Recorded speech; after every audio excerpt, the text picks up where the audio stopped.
committee hearing. And if you don't mind kicking that off as our chairman, that would be great. Real estate and transportation. Before we get started, and if you don't mind, yes, sir. Charles Martin, turn off your camera until your agenda item, please. Thank you. All right, Commissioner. All right, and we can restart. I am looking, I see Commissioner Music and Commissioner Reed, and that is all, correct? Yes, that's Commissioner McLeod is on this. Commissioner McLeod's on this committee as well, and I assume he will log in as we get going here, sir. All right, so we will begin our Friday morning with the Real Estate and Transportation Committee, and Chairman Commissioner Reed will kick us off. Thank you, sir. Thank you, Mayor. Again, we have a quorum. Myself and Commissioner Music are here. I see we have some our mayor and Commissioner Madden as well as our attorney and staff, as well as City Manager Sherrouse. And Ms. Cologne has just jumped on board. We have, okay, thank you. Commissioner Walker's here also, but he's having some issues. We have 2 orders of business today. And again, I think it would be, the first one's going to be the lease agreement with Skyway Leasing Inc. Thank you, Commissioner. Ramon is going to introduce this one. Good morning, everyone. This is a lease agreement, as Commissioner Reed said, with Skyway Leasing Inc. This is for space out at the Airside Center on Flightline Drive. It's approximately 820 square feet of office and classroom space they're looking to rent. They're going to use it for aviation training and aircraft rental services, as well as occupy 4 tie-down spaces for aircraft by the facility. The term of the agreement is only a 1-year term. The effective date will be October 1st, 2021. It also contains 4 additional 1-year renewal options. The base rent is in the amount of $820 per month, or $9,840 per year, and that would commence October 1st, again, 2021. That includes, that base rental amount includes utilities, but not applicable taxes, which the lessee will be required to pay for in addition to the base rent. Rent will also be subject to an annual increase of 2.5% per year should the parties exercise any renewal terms. And that is recommended for your approval. Thank you, Mona. By the way, Commissioner McLeod has joined us. We have a full quorum now. Do you have any questions for the members?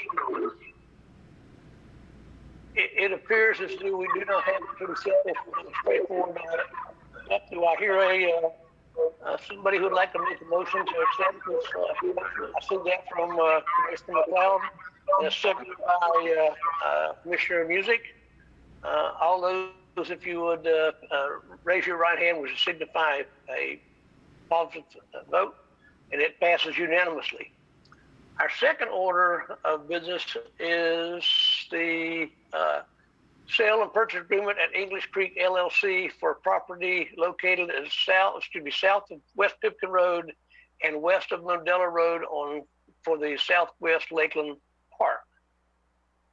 Thank you, Commissioner. This is the property that you've been hearing about. A little bit over 100 acres, 101.5 acres of vacant land south of West Pipkin Road. The subdivision you see to the north of West Pipkin Road is Morgan Creek Preserve. We have entered into a contract with English Creek LLC that is subject to City Commission approval. We are currently in the due diligence period of that contract. The city has been doing environmental studies, has had an appraisal done, surveys, title work done, and everything is coming up good on all of those fronts. The purchase price for the property is $7 million, which is well within what we view as the appraised value of this property. We have 2 sources of funding for the purchase of this property. First is Parks impact fees in the amount of $3,525,000, and the second source is proceeds from the 2021 capital bonds issue, which would be in the amount of $3,500,000. We, under the contract, the closing would occur within 30 days of City Commission approval. the seller is going to pay the stamp taxes on this project. We'll pay title insurance and recording costs and that type of thing. So we're anticipating costs of conservatively around $7,025,000 in order to close this transaction. And once again, you see the property on the screen there, and Bob Donahue and Pam Page are on the call and can answer any parks related questions you might have, and I'll answer any legal questions you have. Thank you, Palmer. Would Pam be, I have a question too. It appears to go down in the southeast corner. There may be some wetlands. Do you know the size of that? Or do we have a net usable acreage size yet?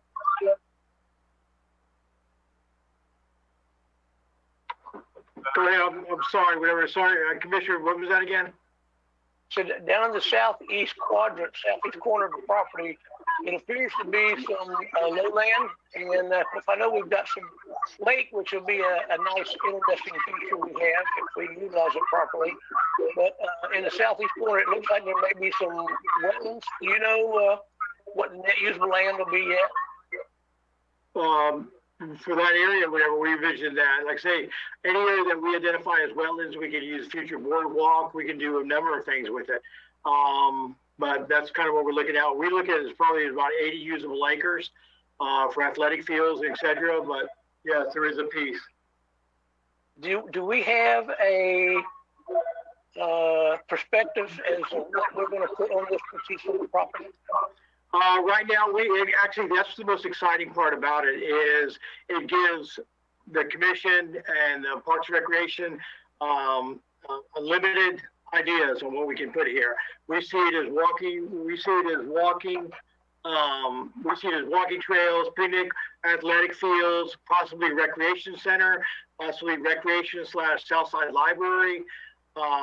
After we acquire the property, Pam and I are going to get into to hire a consultant. We're going to master plan it, so we're going to change the zoning of it, and we'll be able to present to the commission some of our ideas on what the master plan could look like. And then that way, if you did any time and give you all a chance to comment on the project, also, of course. Thank you. Okay, Commissioner Music, you have a question. Yeah, I just have a question. So when and this is a great piece of property. I know that we've been anxious to get something out in that part of our town, so this is exciting. When you guys have this thing designed, is that something that it's a multiple option? Hey, we can move this piece of the puzzle over here, and then second, when do we think that we actually are going to break ground and create some fields or some walk paths or something like that? What's our time frame? Right now is yes. And first of all, yes, everybody can weigh in. And as far as initial plan, because our initial plans are always very fluid and subject to change depending upon the needs of the citizens and the wishes of our commission. And like I say, we want total buy-in by the project. So yes, that's very fluid. Probably, whatever, as far as breaking ground on something, that'll be a ways down the road because I think we have limited funds available for the project right now. We were just concerned the way the land value was going up so rapidly everywhere, and the fact that this was the last fairly large usable piece in Southwest Lakeland. We just wanted to get it, acquire it, and then land bank it for right now, and then seeing how future impact fees came in, maybe a donor, maybe whatever, different people that would want to contribute to the project, and then we kind of go from there. And then you can build the park in phases. You don't have to do it all at one time. It could be initially, like I say, with land development, athletic fields, walking path, picnic sheds, playgrounds. It could be along those lines, kind of like McGee Park is. And then have also areas in your master plan that will show where a building could go and what other amenities could be added later. So, but for right now, we're just concentrating on acquiring the property. Are there any other, Commissioner McLeod? Thank you, Mr. Chair. And Bob, you kind of alluded to this, but I wanted you to speak a little bit about the funding options for the amenities and what we put on that land, and whether it's private donor or is it in Parks and Rec's budget, and I know that's down the road, but what are some of the options for the funding of what we would need to put on that park? Probably the three that we would look at is impact fees, number one, future impact fees, number two, would probably, look somewhere in the PIF that we would have some money that we already have out there. And then also number three would be to bring in a large corporate donor or donors that would contribute to this park. Similar to that we get in McGee Park, Criger Park, Hollis Gardens, the list goes on and on. Whatever is the public's field is to see who's out there that would be interested party to want to partner up with us to develop this property. Thank you. Mr. Brossard, I saw your hand up if you want to comment on that too. Yes, thank you. Good morning, everyone. Just as a reminder, the impact fees that provided the 3.525 million of the purchase price, impact fee fund in District 2 for parks is paying the debt service on that bond issue. Sean had given us clear direction that we would not be able to use any of the funds from the sale of we've got Parks and Rec has two pieces of property that can be sold at some point. One is called the Kells property, and another is out close to this property. That once the debt service is paid off, we can then start programming in the impact fee fund at minimum for future development of this. But for right now, just to be clear, there's no money set aside for any type of work in the 10-year CIP or impact fees for that property. Thank you, sir. Mayor Muntz you have the floor. Yes, sir. I was really wanting Pam Page, if she could, to weigh in on this, on both the scope and the suitability for this and her enthusiasm. As I know both Bob and Pam have yearned to be able to find a Southwest location like this. I just thought it'd be nice to hear her reflections on it as well. Well, thank you. This piece of property is ideal for us to have in our parking inventory. It is relatively flat and has two very nice ponds on it and wetlands, which are considered assets for any park that we will develop. It provides opportunities for boardwalks, for fishing. If the commission was so inclined, it could be a combination of recreation center and Southside Library branch. The connectivity potential of this park with all of the residential that surround it is ideal, and this is the perfect piece of property where we can continue to carry out our comprehensive plan and our Parks and Rec and Trail master plan. The connectivity is ideal. Are there any other comments? Commissioner Walker.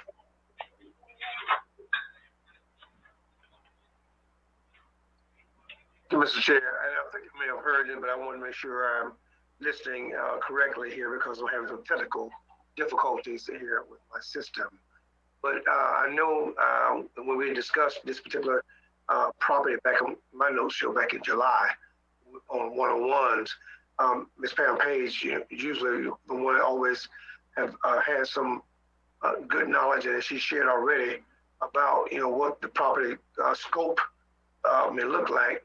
But I heard again, as we normally would do, and we go out to see if we can get the private partners to come and be supportive of various parks and various entities throughout our city. Do we have anyone right now that we know? Is there anyone that you're looking at? You just can't share that at this time, Ms. Pam? At this point in time, we have not approached anybody for this parcel of land. And the reason being is that Parks and Rec needs may change over the 10-year period before we can start building the amenities on this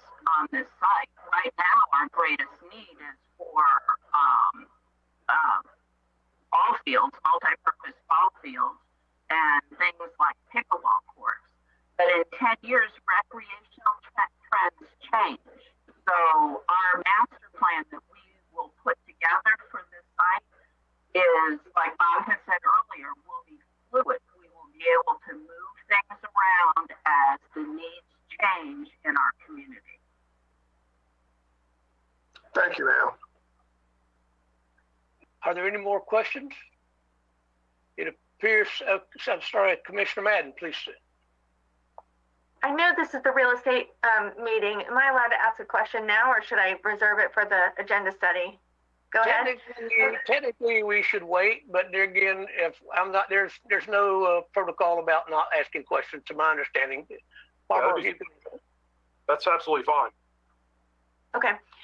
So I just was curious, since we have Pam and Bob, if you're looking at the picture to the west, if this is a north-south picture of the pond, you know, it's difficult. You can see that it's mainly surrounded by residential, which I love what Pam said about the accessibility. That is so exciting to me. But I'm just curious, what is to the west of this property? It's unclear. And since that would be the other side of that pond, I'm just wondering if that gives them any conflict with their planning, or, you know, contextually, you know, what that is. Yeah, I think you're going to see a map later on the agenda for the Hawthorne Mill Community Development District that is adjacent to this. That'll put this in context, but it's a planned large residential development.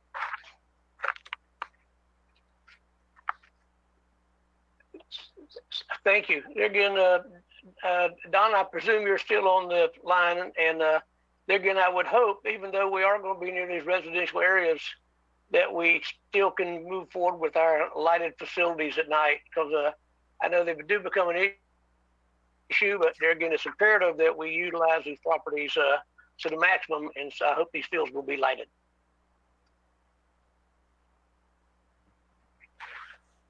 Are there any other questions? Do I see a motion from Commissioner Music made a motion to approve, seconded by Commissioner McLeod. All those in favor, please signify by raising your hand. Passes unanimously. There's no other order of business in our committee today. With that, we will adjourn at 8:33 a.m. Thank you.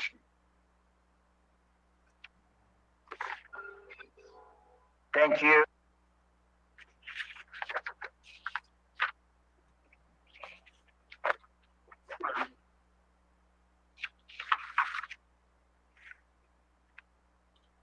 You're muted, Mr. Mayor.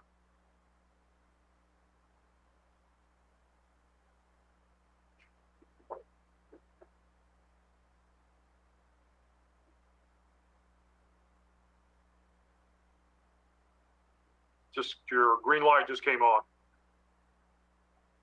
It just went off. Mr. Mayor, you're muted, and let me try to override over on this side, because I don't know what's going on your system. So I have the green light on. Can you talk now? Yes, and can you hear me? Yes. All right, so I'm not going to mute Kevin, and if you don't mind, you just control my muting. That would be great. All right, because this happened last week or last time. So we'll begin our agenda study as it is now 8:34.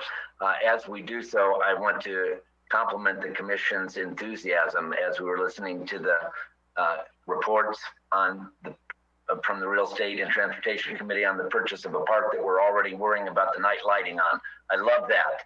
That's the forward motion and enthusiasm that this Commission is wonderfully known for, in its nimbleness and forward thinking. So thank you.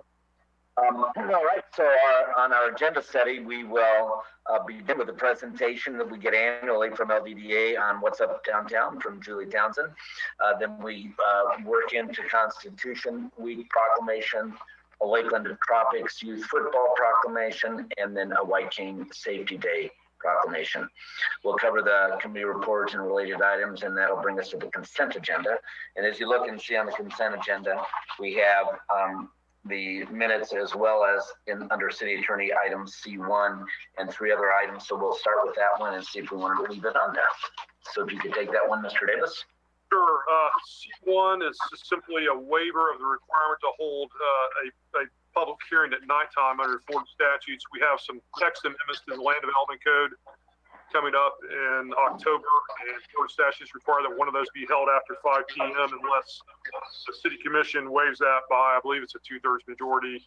So we're recommending that you waive that requirement to hold one of those hearings after 5 p.m. Okay. All right, that's okay. Then let's go to Finance Director. You have an appropriation comment, sir. Mr. Brossard. Yes, sir. Good morning. Apologize. We have one appropriation request. This is from our fleet manager. We're requesting to early order 4 solid waste refuse trucks. The monies are in the surplus. He has, Mr. McLean's recognized that there will be some significant cost increases for these large pieces of equipment, and you recently approved some others that had the same challenges on the large equipment. So with your approval, we'll pre-order 4 of the solid waste refuse trucks for our solid waste division at $1.439720 million.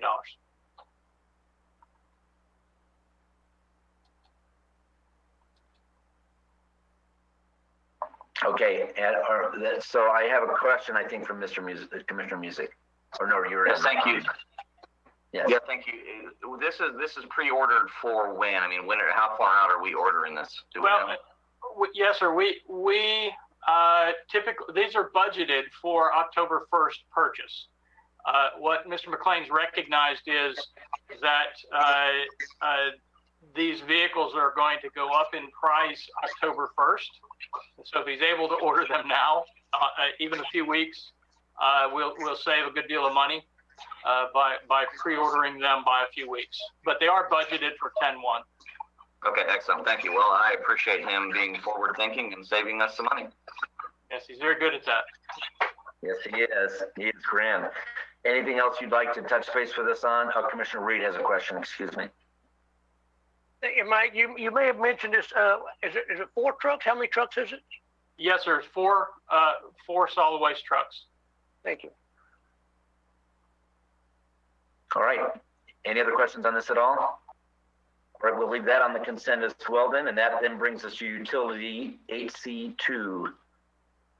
8C2 is a task authorization with Chastain Skillman to modify some of the pumping associated with the Southwest Pump Station. That's that pump station on the west Edgewood extension between Lincoln and Hardin, close to Sand Gully Road.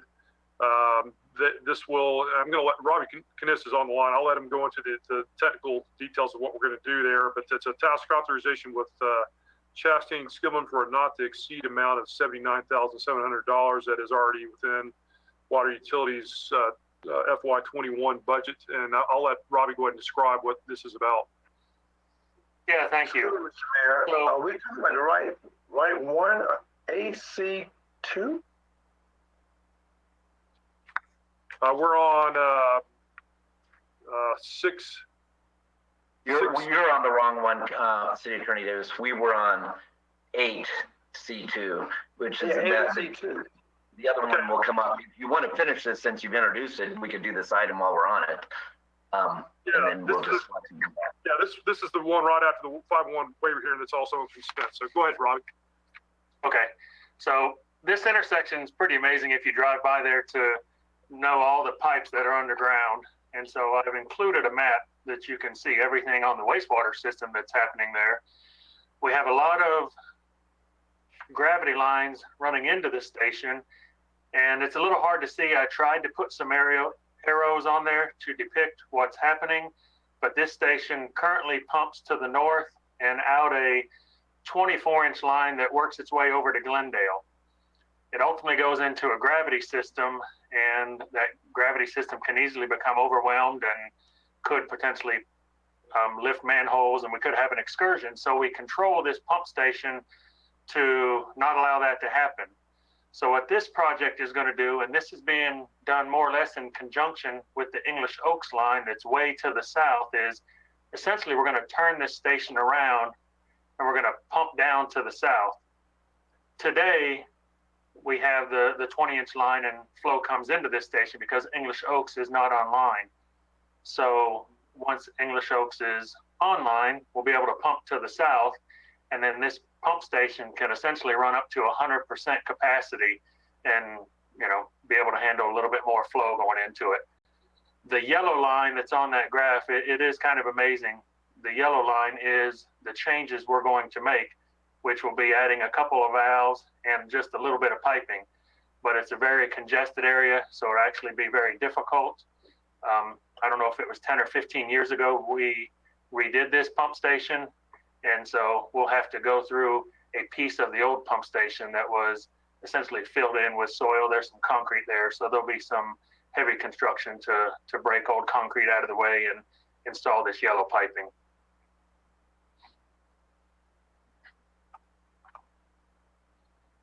That is complicated.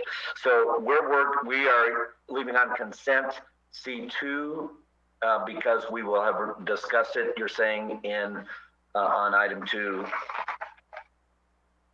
in under City Attorney C section as well, correct? Correct. All right. So can we just open up that one as well, just the memo itself, and discuss it? I'm getting lost here. I think, Mr. Mayor, are you referring to the item on consent under the Utility Committee agenda portion? Yes, ma'am. Okay. I've got that one. That is an agreement with GE International. This is for an update of Larson Unit 8's control curves. This equipment ensures that firing temperatures are maintained in the unit and allows the unit to maximize reliability and efficiency. Those control curves are recommended periodically to update for changes. This has not been, the particular equipment in question hasn't been updated since 2010. So this is what the request is for. GE was approved as a sole source supplier because they are the original equipment manufacturer for this work. They would, upon the commission's approval, they would be issued a purchase order to start the work, and then that installation would actually take place next spring during Unit 8's outage. The purchase is going to be governed by the terms and conditions of GE's proposal, and then city staff would then issue a purchase order for the total cost, which is $57,980, and that is included in Lakeland Electric's FY21 budget. All right, so is there, on the what Ms. Sirianni just discussed, is there any problem with leaving that on the consent agenda? I see that's okay with all. And then my problem was, City Attorney Davis, that my corner is torn on the sheet that I'm using where the 2 was at the top of the page. So I didn't see that that was the asterisk item. They were both 2. So let's go back then to what you were discussing on the Chastain-Skillman Southwest Pump Station authorization. Is that all right to leave on the consent agenda as well? All right. See no objection. So we will leave all the items then that is asterisk today on the consent agenda and move forward. And I apologize for adding confusion to that conversation. That breaks us out as a equalization board. And so we will then go through the demolition of buildings. Are there anything unusual on that, Mr. Davis? No, there's not. There's just one on there. I think it's up in the Foxwood Estates subdivision north of the Lakeland Mall off of 98. All right. Any questions on that? All right, then we go to public hearings ordinances A1. And A1 is what you heard about last time, an amendment to the city's affordable housing incentive plan program that will expand the incentive area to the entire city limits. But it also makes a distinction between the central city transit supportive area and the areas of the city outside of that central city transit area. Within the transit area, moderate, low, and very low income households will be eligible for impact fee waivers of up to 100%. Yeah, there's the 2 areas there. If you're outside of that central city transit area, affordable housing for low and very low income households would be eligible for impact fee waivers of 100%, but there would not be that same waiver for moderate income households. And as we heard last time, there are also some possibilities for waivers of various different development standards under the Land Development Code. But we have Jared here, who's worked closely with Annie Gibson and Teresa Mayo and Community Development on this, if you have any further questions. So Jared, any comments or round outs that you'd like to make, not discussed? No, I think he covered it pretty well. Thank you, Mayor. All right, and Commissioner McCarley, anything with respect to transit? No, I think I'm glad, since we talked about it last time, that it's going to be inclusive, and that Chuck works really well with LandTed, and we're going to have access. And it gives us more opportunity for connectivity. Great. Commissioner Madden. I'm just making sure for my own sake that I understand. So we're going from the red area, which was the 2005 boundary, and now the entire blue Central City Transit Supportive Area is open for impact fee waiver? Yeah, the entire blue area, yes. Go ahead, Jared. Well, yes, under the current incentive plan, the red areas are the target areas where the impact fee available. We have had in the past granted impact fee waivers to projects that were outside of this area, but they have to go through, all of the requests currently would have to go through both committee review and the city commission review. And so what we're proposing now would be to expand the area to the blue area that you see on the map, and allow for that approval to happen administratively by staff without bringing every application to the committee and the commission to review and approve. And I think Andy did as well. Excuse me.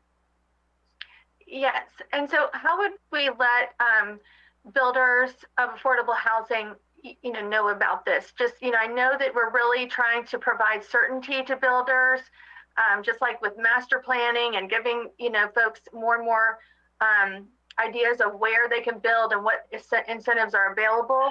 How will we be able to make sure, that folks that are interested in building multifamily know about this? I think that'd be a good question for Annie. I know we have a website, but beyond that, I'm not sure what they do to advertise this. In Annie Gibson, Housing Program Supervisor. And really, we don't have to advertise as much because we probably have a list of 100 or so developers, general contractors who've contacted the Housing Division, Community Development to ask about waivers or reimbursements. So the word gets around really fast. Just my last comment on that, Annie, I would love to have feedback. I know sometimes, just like with our local vendor preference and other things that we do, sometimes we find ourselves, with situations that arise where people were unaware. So I would love to see if this is in fact encouraging more build out of affordable housing outside of the 2005 boundary. If there's a way to just kind of report back to us that people are encouraged or feel like there is more possibilities to do that, that would be something I would be interested in getting to hear in the coming weeks. Okay, well, thank you. And I think you're going to see that happen, Commissioner Madden, immediately, because when the by rights come into play on something like this and the area gets expanded, they get creative on locations and the work that can be done, and which is the purpose of this. And remember, this is related only to affordable housing, which we would, if they did applied for an area and have in some cases beyond outside those red marked areas, we have allowed some of those impact fee waivers because that's part of how we can incent them to be able to build. This just lets them expedite that. Commissioner Reed. Thank you, Mayor. There again, I applaud our group for expanding this area. There again, I had been an advocate for including the entire city of Lakeland. It appears as though I was unsuccessful, but there again, it does not prohibit from doing that within the, anybody can make a request anywhere in the city limits, which is good, but just it just does not streamline the policy. It actually does include the entire city of Lakeland. Within the blue area, you can get 100% impact fee waivers for moderate, low and very low income households. Outside of the blue area, but within the city limits, staff still approve 100% waiver for low and very low income households. So the only difference between the blue area and the area of the city outside of the blue area is that moderate income households are not automatically entitled to that 100% impact fee waiver. So it was expanded. And the other issue is it's not also all, the rest of the city is not also in the central city transit support area. Correct. Mr. Ruiz, you had a comment. Yes, good morning. Thank you, Mayor. I was going to say exactly what Palmer said, but before that, I was going to respond to Commissioner Madden's question about promotion of this proposed amended incentive plan. We'll get with our communications department and get some social media traction on this once the commission approves it on Monday, so that we ensure that everyone who is interested in developing affordable units can avail themselves of this increased incentive availability.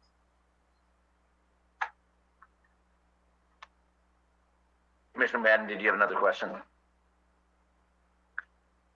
I did, but then City Attorney Davis actually said it before and answered before I asked. So it's just to reemphasize the fact that there's 100% for certain levels of affordable housing with regard to income, and then it decreases based on if you're going to less affordable. Excellent. Thank you, ma'am. All right. Any other questions or comments on this one? Thank you, Annie, too, for your comments as well. Always appreciated. So item number 2. Commissioner McCarley, Mr. Mayor. Oh, Commissioner McCarley, I'm sorry, I missed your hand. That's okay. Thank you, City Manager. I just have a quick question, and Annie and Jared or Brian, this can be later if you could shoot me an email. I just sort of want to know the impact of this financially to us, what that looks like for the city. So if we're waiving, I know it's going to be scaled, and so other developments will come in, and if they're at a certain AMI, it'll be less impact fees. But could we see kind of a breakdown of what this might look like financially?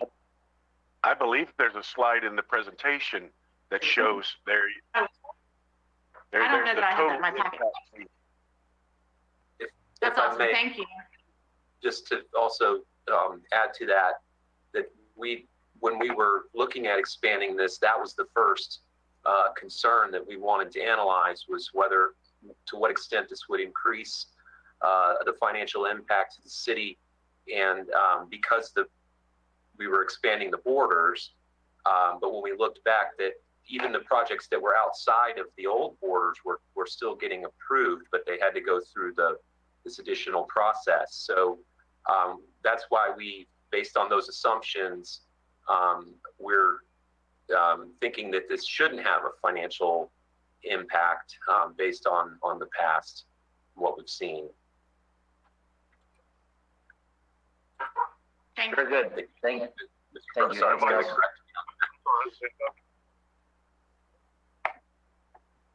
all right, let's go to item 2, sir. Mr.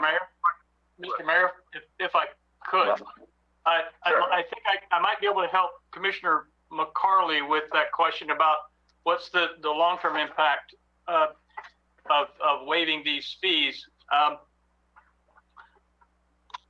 We work with say the different folks involved with the different projections for the impact fees moving out 10 years as we project, and we project very, very nominal growth in any of our impact fees in the future. Very nominal growth. Whether we're looking at, say, transportation, for example, impact fee District 1, for example, we've collected $2.72 million so far this year, but working with Mr. Barnby, we only project $250,000 in impact fee revenues. starting in fiscal year 22. So if that helps you with the questions, we really anticipate our coworkers in community economic development being able to offer these types of waived impact fees, whether it's, it's parks or it's transportation or wherever, going out into the future. Does that answer it all? Yes, it does. She has a head nod. All right. Are there any other questions on this? As he reflects carefully on the screen. No, then let's go to item number 2, please. Item number 2 is a 180-foot cell tower just to the east of the Sam's Club off of Lakeland Highlands Road and north of the Parkway. The map just showed up on the screen there, so you can see where that is. This is the public hearing on that. I do not believe we've had a lot of or any objections to this thus far. I'm not sure is Teresa on the call here? She is. I am. Is my mic working? Yes. Yes, it is. All right. Thank you. No, we did not have any public comment on this, either in support or in opposition to. And in terms of its siting, it is an appropriate site for this use. It'll be visible primarily from the whole Parkway, but the design of the tower is such that it's not going to be one of those referred to as a hat rack tower. It will be with all the antenna inside of the pole, so it is a unipole design. Very nice. Any other questions on Commissioner Reed? Thank you. Thinking this, it appears this is about a 30% higher than our normal request. Is that a fair statement? At 180 feet, so one of the reasons why this conditional use is being sought is because of the increase in height. So, relative to other towers, I couldn't tell you what that percentage is, but certainly in terms of what the maximum is allowed, yes, it's an increase above the allowed height. Typically they're 100 to 120 when they're in the city. So this in theory would reach a farther area out and picks up kind of the weak area that we were talking about on South Florida Avenue. I would presume because it's relatively near. And it is designed to accommodate additional carriers, so it's not just one. I believe this one is up to 4. Okay. Any other questions on this? All right, let's go to item 3. Thank you, Ms. Mayo. The third item is an amendment to the Carolyn Lakes PUD related to the proposed multifamily complex off of Airport Road. On that property, there's the map. And what this will do is if the Homeowners Association for Carolyn Lakes does not approve the turn lane improvements necessary for access through Carolyn Boulevard to the multifamily site, it would allow the developer to develop an alternative access to that property directly off Airport Road on the southern boundary of the development. And I believe this is also changing the site plan somewhat, moving things further off of Carolyn Boulevard. Teresa, do you have anything you can add to that? You're muted, Teresa. Sorry. This was to allow for the removal or the modification of a condition that restricted the primary access to Carolyn Boulevard. So this does open it up now for access onto Airport Road as an alternative, but maintaining still a driveway connection onto Carolyn Boulevard. But the option to, and this is what we refer to as option A, what's on the screen, which shows turn lane improvements going into the site and then also coming out onto Airport Road. And then the second option would be with a full access onto Airport Road, not restricted, right in, right out by means of the driveway configuration, but then removing the turn lanes on Carolyn Boulevard. And as was stated, this layout also does push the buildings farther back from Carolina Boulevard, which is one of the primary concerns residents had when this came through for approval earlier this year. Commissioner Reed.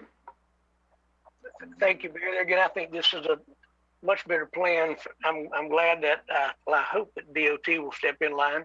There again, it was my understanding, and I see Tim Campbell is on the line as well. I thought they were going to go ahead and do a second lane, a turn lane on the Trillion Lakes as well. I thought it was going to be a both versus just either or.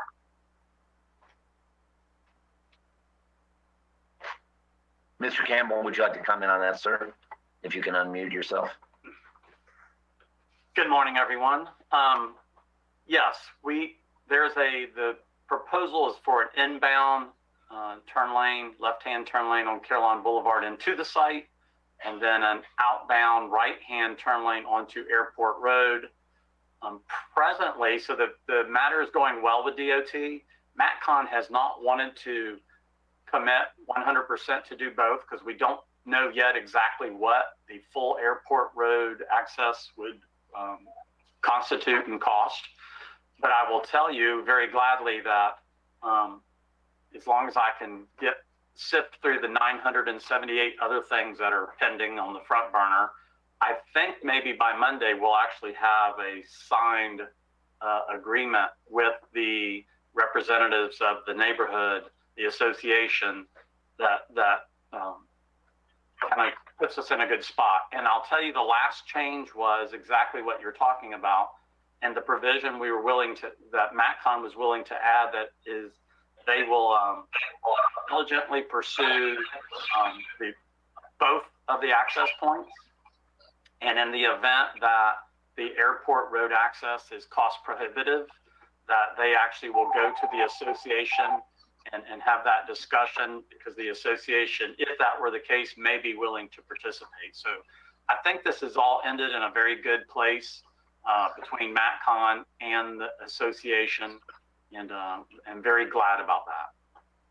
Yeah, and I think we appreciate your work on it a lot, because this was vexing, very vexing to us as a commission with respect to protecting the entry and minimizing the traffic interruptions. And when you have this kind of design, it really helps to facilitate that. So we'll be of good success with the homeowners association, and we'd love to have that news on Monday. That would be wonderful.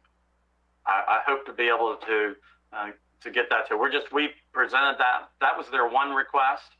MatCon agreed to that kind of modified language, which kind of fit with what they were saying. So I think that's going to be accepted today. And if that's the case, I will be distributing. We kind of just did a more simple letter agreement that addresses that, and it would include the amendment to the easement that you probably recall is necessary to resolve this. So like I said, I think we're in a good place, and I hope that on Monday I'll be able to share that that has been completed. And we have been listening. We know this has been, it's a balancing of interests, and we think the commission made absolutely the right choice, but we've been listening, and we know your desire that balance includes a recognition of the impacts on the neighborhood, and we think we've landed in a very good place. Well, and I will tell you, at least from my perspective, I'm appreciative of MatCon's flexibility in these discussions. That was material in terms of making this work well, and that early reflective flexibility and continuing obviously into this design and consideration is early prognosticator of the kind of development it will be as well. And that's what our hope is, because our goal is to add value to Carolina Lakes through its existence, not to do anything that detracts. That is our shared goal, and thank you for that, and I'll share that with MatCon. We appreciate that thought. Any questions on this at all, otherwise? All right, item number 3. Thank you, Mr. Campbell. All right, that was item number 3. We're now on item 4. All right, item number 4 is the second reading of the ordinance on our non-motorized vehicles for hire, most recently pedal buses, but this would also cover pedicabs. Since the last, the first reading on this, LPD has checked with some of the other jurisdictions that have these, specifically Key West, St. Petersburg, Tampa, and Miami, and none of those jurisdictions are reporting any problems with pedal buses. So we appear to be in pretty good shape from that perspective.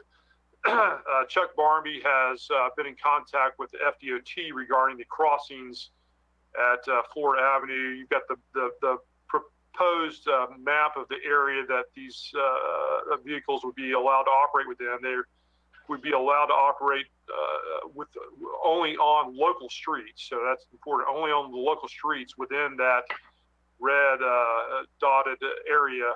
But there are 3 proposed crossings at South Florida Avenue that are shown by the red triangles. Commissioner McCarley had raised the point that the squeeze was having a hard time getting permission to cross Florida Avenue from the FDOT.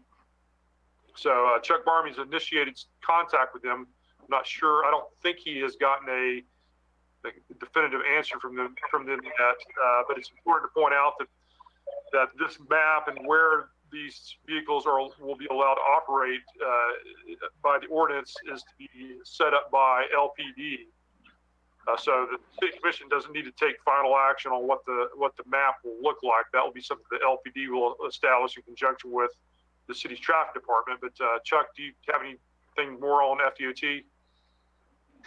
Not yet. I know that they are still looking at the issue, and so we're hoping to get a response by Monday, if not very soon thereafter.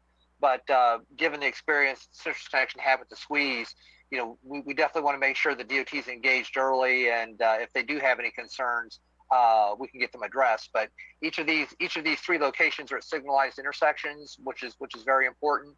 And so I think we can work through anything the DOT may have, but we're still waiting on a formal response on that. Chuck jumped right on this after the last reading and sent out a request on that. So hopefully we'll hear soon. Some other things on this. Since the first reading, we've added the fees. Previously, the ordinance said that they would be established by resolution in order to just be more efficient. We've put the fees in the ordinance, and then any tweaks to that moving forward would be by resolution. But what the fees are in this ordinance are $128 per year for each non-motorized vehicle. That would cover LPD's administrative costs of all the paperwork, as well as safety inspections that they will conduct annually on these vehicles. Are all required to have horns, mirrors, lights, reflection on the backs of the pedestrian areas to make them as safe as possible. So there will be an annual safety inspection that would be covered by that fee. There's also a driver permit that's required, and the fee set forth in the ordinance for that is $25 per year.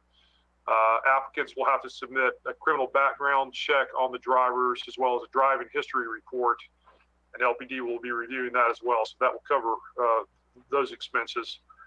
And as you've heard before, this will allow open containers on these vehicles, but when people are going off of the vehicles into restaurants or bars and then returning to the vehicles, they cannot carry open containers with them. Let's see. I think those are the main highlights of that. Operation hours, again, are 10 a.m. to midnight each day of the week.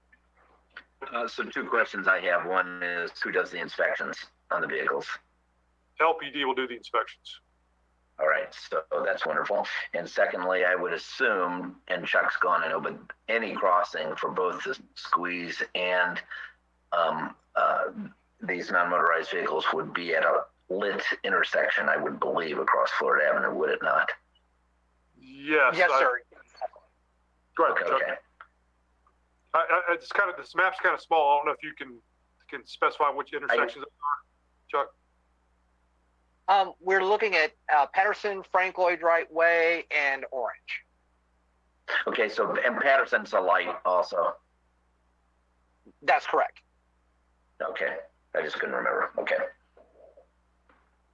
Commissioner Reed, and then Commissioner McLeod. Thank you, Mayor. Then again, who would be actually policing the component of if people go in and out of the bars with drinks? I guess that would be the bars themselves. Obviously, would not appreciate that. And is there a way that I know there's an age limit and stuff like that we discussed, and it was in this ordinance. But if I was on this little cart, number one, where would I park if we're going to stop in front of, let's say, Molly McHugh's, something like that? They'll stop there. Would they park on the sidewalk? Would they park in the road? Have to find a normal parking spot? And then I go and I see a buddy of mine, and I say, "Hey, come out to the cart. You can have a glass of wine with me on my cart." Can you address that, Palmer? Sure, I'll try to. I guess the first question was who will police it, and it really will just be policed the same way that open containers are policed now to prevent somebody from just taking a drink out of a bar and walking around Munn Park. These vehicles are not allowed to go onto the sidewalks. They would have to find a parking spot or otherwise comply with the same requirements that are required of motorized vehicles. They're subject to the same regulations as bikes are in general. I'm not sure if you had a third question in there or not. Well, it was, I guess they could park in the parking garage, but also if we were going to let out, I have a group with me hypothetically, and we stop in front of Molly McHugh's, and I find a parking spot there with me. Would that prohibit me from going in and seeing a friend of mine and say, "Come out and sit on our little buggy and we'll have some wine with us"? I can speak to that from the standpoint of the people who have talked to us about planning this. If you sit on that bench, you owe them money for that seat. That seat needs to be open. So you wouldn't be inviting people out to the cart if they haven't paid for their ticket for that seat. Thank you. That clarifies it for me. Thank you. Any other questions? Oh, Commissioner McLeod. Thank you, Mayor. I just wanted to ask about considerations for special events. I know we don't have a lot of large events throughout the year in downtown, but we do have a handful, and just the impact on traffic. If there are considerations for, would the routes have to change? Would these carts just get in the mix? And have we thought about that? Yeah, the ordinance does address that and specifies that the LPD can modify the normal route where these things are allowed in the event of special events or if any other safety issue arises. They have the ability to immediately prohibit where these things can operate. By the way, also going back a couple questions on who helps the police in addition to what we would normally do in an open container policing that takes place downtown.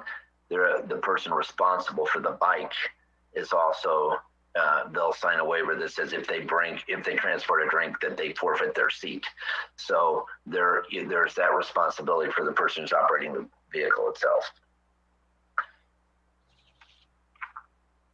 All right, anything else? Any other questions? All right, then that brings us to first reading ordinances. On ordinances for first reading, these are the two ordinances there are related. They're related to the Hawthorne Mill North Community Development District. And as I mentioned with the discussion with the Southwest Park, Hawthorne Mill is immediately to the west of where that property is being purchased for the Southwest Park. I believe we have a map. Yeah, there we go. So you can see the lake that was on the park property. Yeah, someone's showing the cursor there. So that's the park property just to the right of that. So Hawthorne Mill immediately abuts upon the park property. And what this is doing, there's already a community development district in place for Hawthorne Mill. A community development district is essentially a homeowners association on steroids. I mean, they're essentially considered a unit of local, special purpose local government. And they actually have the authority to impose taxes, special assessments, issue bond issues. And what their primary purpose is to finance all the infrastructure that is required to develop these large developments. They'll have a board of directors, subject to the Sunshine Law, And the reason why the current owners are asking to dissolve the existing community development district and create a new one is that, one, the property has been sold to 4-Star, so they're new owners. 2, they are adding additional land to the CDD. And 3, they have different plans, although I think the plans are still just for a fairly large residential development. So what they're doing is asking us to dissolve the existing CDD and create a new one to reflect the new ownership and the property that they're adding to the CDD and the new development plans. And an additional 4 acres that are all on the south end, right? I'm not exactly sure how much was being added. I don't know if someone from community development can address that or not. But I know they're also adding that area in the middle where you see a lagoon that was supposed to be the Crystal Lagoon under the previous development plans and was excluded from the previous CDD. So that's being added, as well as some additional land. And this sale is eliminating the whole Crystal Lagoon concept from happening here, correct? That's my understanding. I'll let Teresa confirm that. Right. So, yeah, Palmer was correct about the additional property. So it is the light blue that's shown on this map is what the proposed CBD boundaries are, and you can see it does extend down to the south a little bit. And when this development originally came in for zoning through Metro Development Group, there was a different layout, and then not too long ago they had proposed changing it to allow for that Crystal Lagoon concept. But after their sale to 4-Star, 4-Star didn't want to proceed with that. So yes, that amenity is now off the table. Got it. Commissioner Reed. Thank you, Mayor. Teresa, I guess so. This going to be revenue bond financing, it appears. Is that a fair statement? Go ahead. We're not sure. Do we have do you know if these are going to be 40s, 50s, 60s, 70s, approximately how many units? We have a conceptual plan on a number yet? We do, and so let's see if we have the plan in here. We don't have the overall development plan, but it is a 1,300 unit, more or less, subdivision, and it is a mix of unit types. So there are some townhomes thrown in there. There are some 40-foot lots, just a small percentage of the overall total. And to date, there has been, I want to say it's about 180 lots that have been platted or in the platting phase now. So this is very early on in their construction process. So they have not actually begun construction on the home. So we'll presume there'll be over 2,000 units in the overall site. Is that a fair statement? There'll be 1,300 plus the 180. That's only the 289 acres. There's a substantially larger piece of property to the south. That's, I guess, Metro's still on that? No, Metro sold the entire thing to 4-Star. Okay.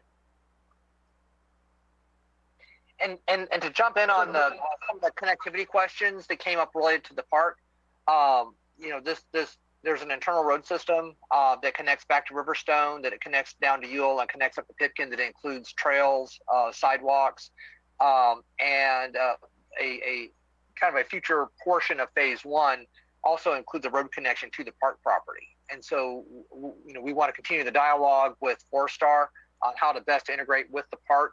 You know, the lake is a great feature right there on the boundary. And so there's been a lot of planning that's been kind of going on to get us to this point, and we want to continue those conversations to maximize connectivity to that park property. How many acres are in what would be a phase 2 to the south? It is, I think we're probably looking at another 200 acres or so to take for the second part down to Ewell Road. And what 4-Star is doing is actually like even what's here, the northern half of the site, they're breaking that up into subphases. And so the 183 lots that we're reviewing right now is primarily focused on the northwest portion of what you see on the screen. So it's really everything from the Spine Road back over to the western property boundary, with an amenity center on the collector road that runs down to Ewell. So it's very early on, as Teresa said, very early on in the process. Very good. Thank you. But that gives Ewell and Pipkin as the two feeders to the project on both sides. And they would connect in the middle, presumably? Yes, sir. The spine road is continuous all the way through, and then Modelo Road, as it goes through Riverstone, actually turns west and tees into that north-south collector road. So we're starting to build a grid system out here for bike ped and vehicular travel. Great. Wonderful. Any other questions on this one? Yes, Mayor, it's Carly. Sorry. Hey, Chuck, or Teresa, is this west of Riverstone? I'm just trying to, or east? Yes, it is west of Riverstone. So this is Riverstone. Okay. Down here. And this is that connection that Chuck was going to come in off of Riverstone, the connection into Hawthorne Mill. So how many, I was out of Riverstone recently. How many rooftops are in Riverstone right now, like finished? We're probably right around 900. The last time we saw from about a month ago was in the 800 range, and with the pace of construction out there, they're of course moving very quickly. So I think they're right around 900 out of almost 1,300 total build out, and all 6 phases of Riverstone have been platted and recorded. So all 1,299 lots are in place. So this would double, so Hawthorne would double the amount that we already see in Riverstone, and then ultimately it does go down to Ewell, like Riverstone will do as well, and that connectivity. And Ewell is a fairly new road. Is it 4-lane on the south end where it will ultimately connect, or is it only 2 still? Pretty much everything that we have in through here is going to be a two lane system, and then Ewell is 2 lanes all the way from Old 37 out to County Line. And so that's something that as we start to get into the development agreement and negotiating that, we're really focusing in on Ewell Road, because this development does start to trigger failures, and that's where this internal road system is going to be key of getting some of that traffic up to Pipkin, which the county is moving forward with their 4-lane improvement all the way back to Hardin. I just think it's really important to be aware of the volume that we're talking about, because I think Riverstone preceded me sitting on the commission. So when I drove out there after one of our transit meetings about Riverstone, I was blown away at the speed in which that's developed on that spine road. And it has multimodal out there, which is really good in the planned development, with the wide sidewalks on both sides and the wide thoroughfare that cuts down the center, and the 3 different amenity complexes that they have in there. This is daunting just because it's going to double that size. So if you think about the infrastructure impacts that are going to go on Pipkin, County Line, and then down to Ewell, ultimately, the collectors are so imperative. I mean, I'm glad you're talking about it, but I think the implementation of it is the volume that we're seeing down there is incredible. And I don't even know if we have school sites planned for down there through the district or what that's going to be, because when I drove through, there were an awful lot of families.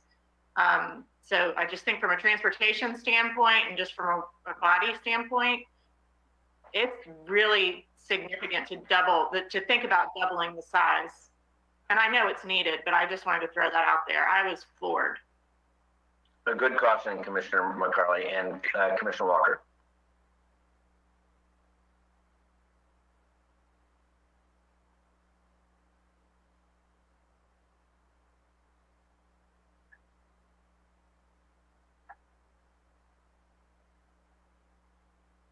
Okay, maybe we'll go into Commissioner Reed's office if you'd like, and while you do, Commissioner Madden. Thank you, Teresa and everyone, for letting us talk about this. I thought I remember, I don't know if it was this one in my mind, I thought the one with the Crystal Lagoon also actually had a portion of the property sort of reserved for a potential school. Was that this one? I feel like there was a development that we looked at probably a year ago or so off Pipkin that did actually in the plan sort of have a space that they were sort of reserving for a school. That's correct. That was this development, and if I recall, that site was up in that northeast corner of the development. And that's something you'd encourage leaving in it? According to the, I don't know if you can hear me or not, Mr. Mayor. We can, go ahead. Okay, Yes, sir, go ahead. I just wanted to clarify that according to the report, it says that the site was rejected by the school board. That's in the in 2.3 of the project background. It says that there was a 25-acre tract originally intended for use as a public elementary school, but was later rejected by the school board.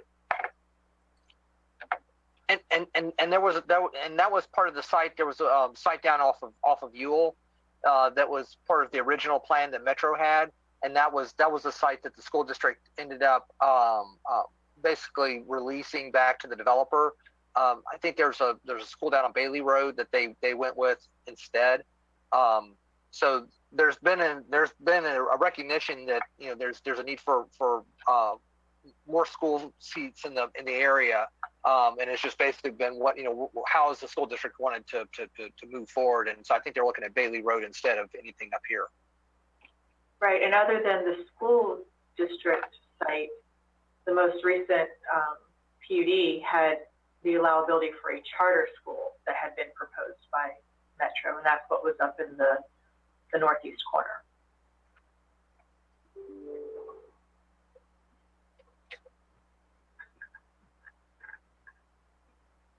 So Teresa, though, that would not be in this new plan. Commissioner Reed, go ahead. Commissioner Reed. Commissioner Reed. Oh, you can't unmute. Got it. Thank you, Alex. I'm just waiting for him to call me. I'm just waiting for him to call me. Okay, I'm sorry. All right, you're on. Yes, thank you. There again, I would think this would be short-sighted on the Polk County School Board. There again, if they were offered a site, they could always turn it down at a later date. But as we see growth there, there may be a middle school or high school be required out that way, and I think the school board is very short-sighted in doing something of that nature. I think they need to perhaps come back and re-examine that area from my perspective. But Teresa, maybe that's something you could prod them along. I think that's a big mistake from the school board standpoint. But they have rejected it at this point, correct? Yes, and then I don't know through the subdivision review process, so they would be looking at school concurrency, and Chuck's been more involved in that process than me, so I don't know if there was any concerns that arose during that process. I hadn't heard of any, so I think they're okay with at least the current number of lots that have come in for subdivision. Again, if I may continue, excuse me. Personally, I haven't been impressed with the school board's real estate department. They've got numerous pieces of property they bought in the past that are sitting idle, and then most of them are wasted piece of properties. They have one not too far from this to the southeast. It's a 40-acre piece, I believe it's almost entirely wet. They bought over 240 acres off of Cumbie Road that's almost non-usable, and they paid like $8 million for that. You're getting something for almost for free up here, or some nominal costs. It's good land in a high growth area. They need to be, somebody needs to talk to them from my perspective. Thank you for that. And thank you for your appropriate warning, sir. Commissioner McCarley. Just to sort of piggyback on that, and I know we're not the school district, but how, and maybe this is really just a rhetorical question just for staff and for us as commissioners. It seems like when we look at, and I always talk about Northeast Polk and the growth up there and how the planning went into all of those different housing developments and subdivisions that are north of I-4 and off of 27. And I feel like this part of Lakeland, the Southwest District of Lakeland, is going to see that same type of growth, and we need to be very cautious in our planning. When people move into these areas, and I don't know, when I look for a house, I look at the school district, I look at, kind of connectivity, how fast it is for me to get to work, what my commute looks like. My late husband and I lived in Atlanta, we lived in Jacksonville, so we had lived in different places, and we kind of considered all those things. And sometimes I'm wondering if the purchasers of the housing or if the developers really provide kind of a rounded out of, hey, this is a great place. I think Riverstone's beautiful. It seems to be well done. it looks like a lot of, like I said, families are out there and they're connected, but is the reality, do they understand that the school district has, not said yes to having a school out there ultimately, so those children are going to be on buses or their parents are going to have to take them to school? And the same thing with the connectivity of people commuting to work. This is a sidebar, but I hired someone in downtown Orlando many, many years ago. And when he came and looked for his apartment, and he picked an apartment out close to University of Central Florida, and this is in the mid-90s, and he picked his apartment based on Saturday traffic. So he had no idea that 6 miles was going to take up to an hour to get there during rush hour to get to work on time, because he was, moving from Tampa and he didn't know the Orlando area. So I try to be very cognizant as a commissioner when we're talking about these new developments to people, what are all the impacts to the purchasers of these properties? And I know that this might not be on us to do that, but it seems like we look at this in 2 dimensions. We look at maps and we look at how this looks, and Chuck is awesome at connectivity and Teresa's awesome at planning, our PUDs and looking at different things like that. But we're all looking in that in 2 dimensions. And then the reality of it is when you move into a home and you think you're, like, hey, I'm going to live out there and commute really easily into Tampa or Brandon, or I'm going to commute to downtown Lakeland, and we don't have the infrastructure to get that person there quickly. I just feel like we need to have these discussions. I'm not sure that the county had these discussions before the bust in 08, 09 with the real estate market up in Northeast Polk County, and they're still suffering, the ramifications of that planning when you look at Champions Gate and Highway 27 and I-4 and, Highway 54. There's so much volume that it is just crippling infrastructure that exists. And so, and we have to have that foresight. So I appreciate and applaud Chuck, obviously, and Brian and Teresa for thinking about these things, but I just sort of want to bring it to the public's attention if they're listening. When you're looking for a place to live, you have to consider all these things. And what we're forced with as a commission is looking at the ultimate growth in the state of Florida, which we know 1,000 people are moving here a day. It gives me great pause, not in that it's a bad idea, but it gives me great pause into what the impacts are on the people and the new residents that we're going to have come into the area. And that's just commentary. So thanks for your patience with my diatribe. Well, no, that's very good forewarning as well, and very real. And when you see the fallout of those kinds of things, it's very, very painful to have to endure it. Mr. Roos, were you going to say something? Because I noticed you got on earlier. Did you want to weigh in? No, sir, I got on just in case. Okay, Mr. Reed, Commissioner Reed. Thank you. And Teresa, there again, we don't have DRIs anymore, do we? We do have DRIs. So we have older DRIs, but with the changes in growth management legislation, we are not creating new DRIs. So nothing has reached a threshold of going through that process. When they break these units into 2 different projects, or A and B, then they can circumvent some of the DRI process, which would come ahead and would plan for a hospital, would plan for the schools. There again, we need to look at you, Teresa, to monitor this, and you be our enforcer to take care of this stuff and make sure these get in place, so we don't have what Commissioner McCauley is brought up. And so there again, when they do this type of thing, it's a way to skirt the plans, the overall plan that should be done as a master plan versus 2 different segments, and they can circumvent getting by this process. And as it relates to schools, so when we're going through the zoning phase of the development, if it is a residential development, we do provide the plans to the school district, and the developer does reach out to them to get what they call a non-binding concurrency determination. And so there is some input from the school district at that point. I would say that for these developments, obviously we haven't had any red flags thrown up by them. And then it's somewhat challenging because then as the development comes in for actual platting and construction, that's when they get their binding concurrency determination. So, we do have, it is more incremental, the communication that we have with the school district as these projects come online. But aside from that, we do try, at least on a bigger picture, to look, countywide. We participate with a planning group that they have established. It's some time since we've met, but because I think they are dealing with a lot of growth up in that northeast corner of the county.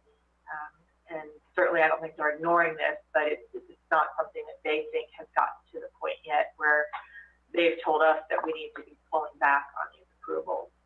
And then of course Chuck takes care of the transportation. And we communicate with water utilities too as well with what the demands are out there. So, we are making sure that infrastructure is available to support these developments. I have one other question, Teresa. I've seen some plans recently over on the East Coast where they're taking the commercial off of the Ewell Road and off of the Manila Road, and they're incorporating it in like a town center, maybe 30, 40 acres, and they're doing that's where all the commercial node goes with it. They can keep everything within sight. Is this proposed at its site? It is not. We would love to have a development like that. That is a true mixed-use development that has a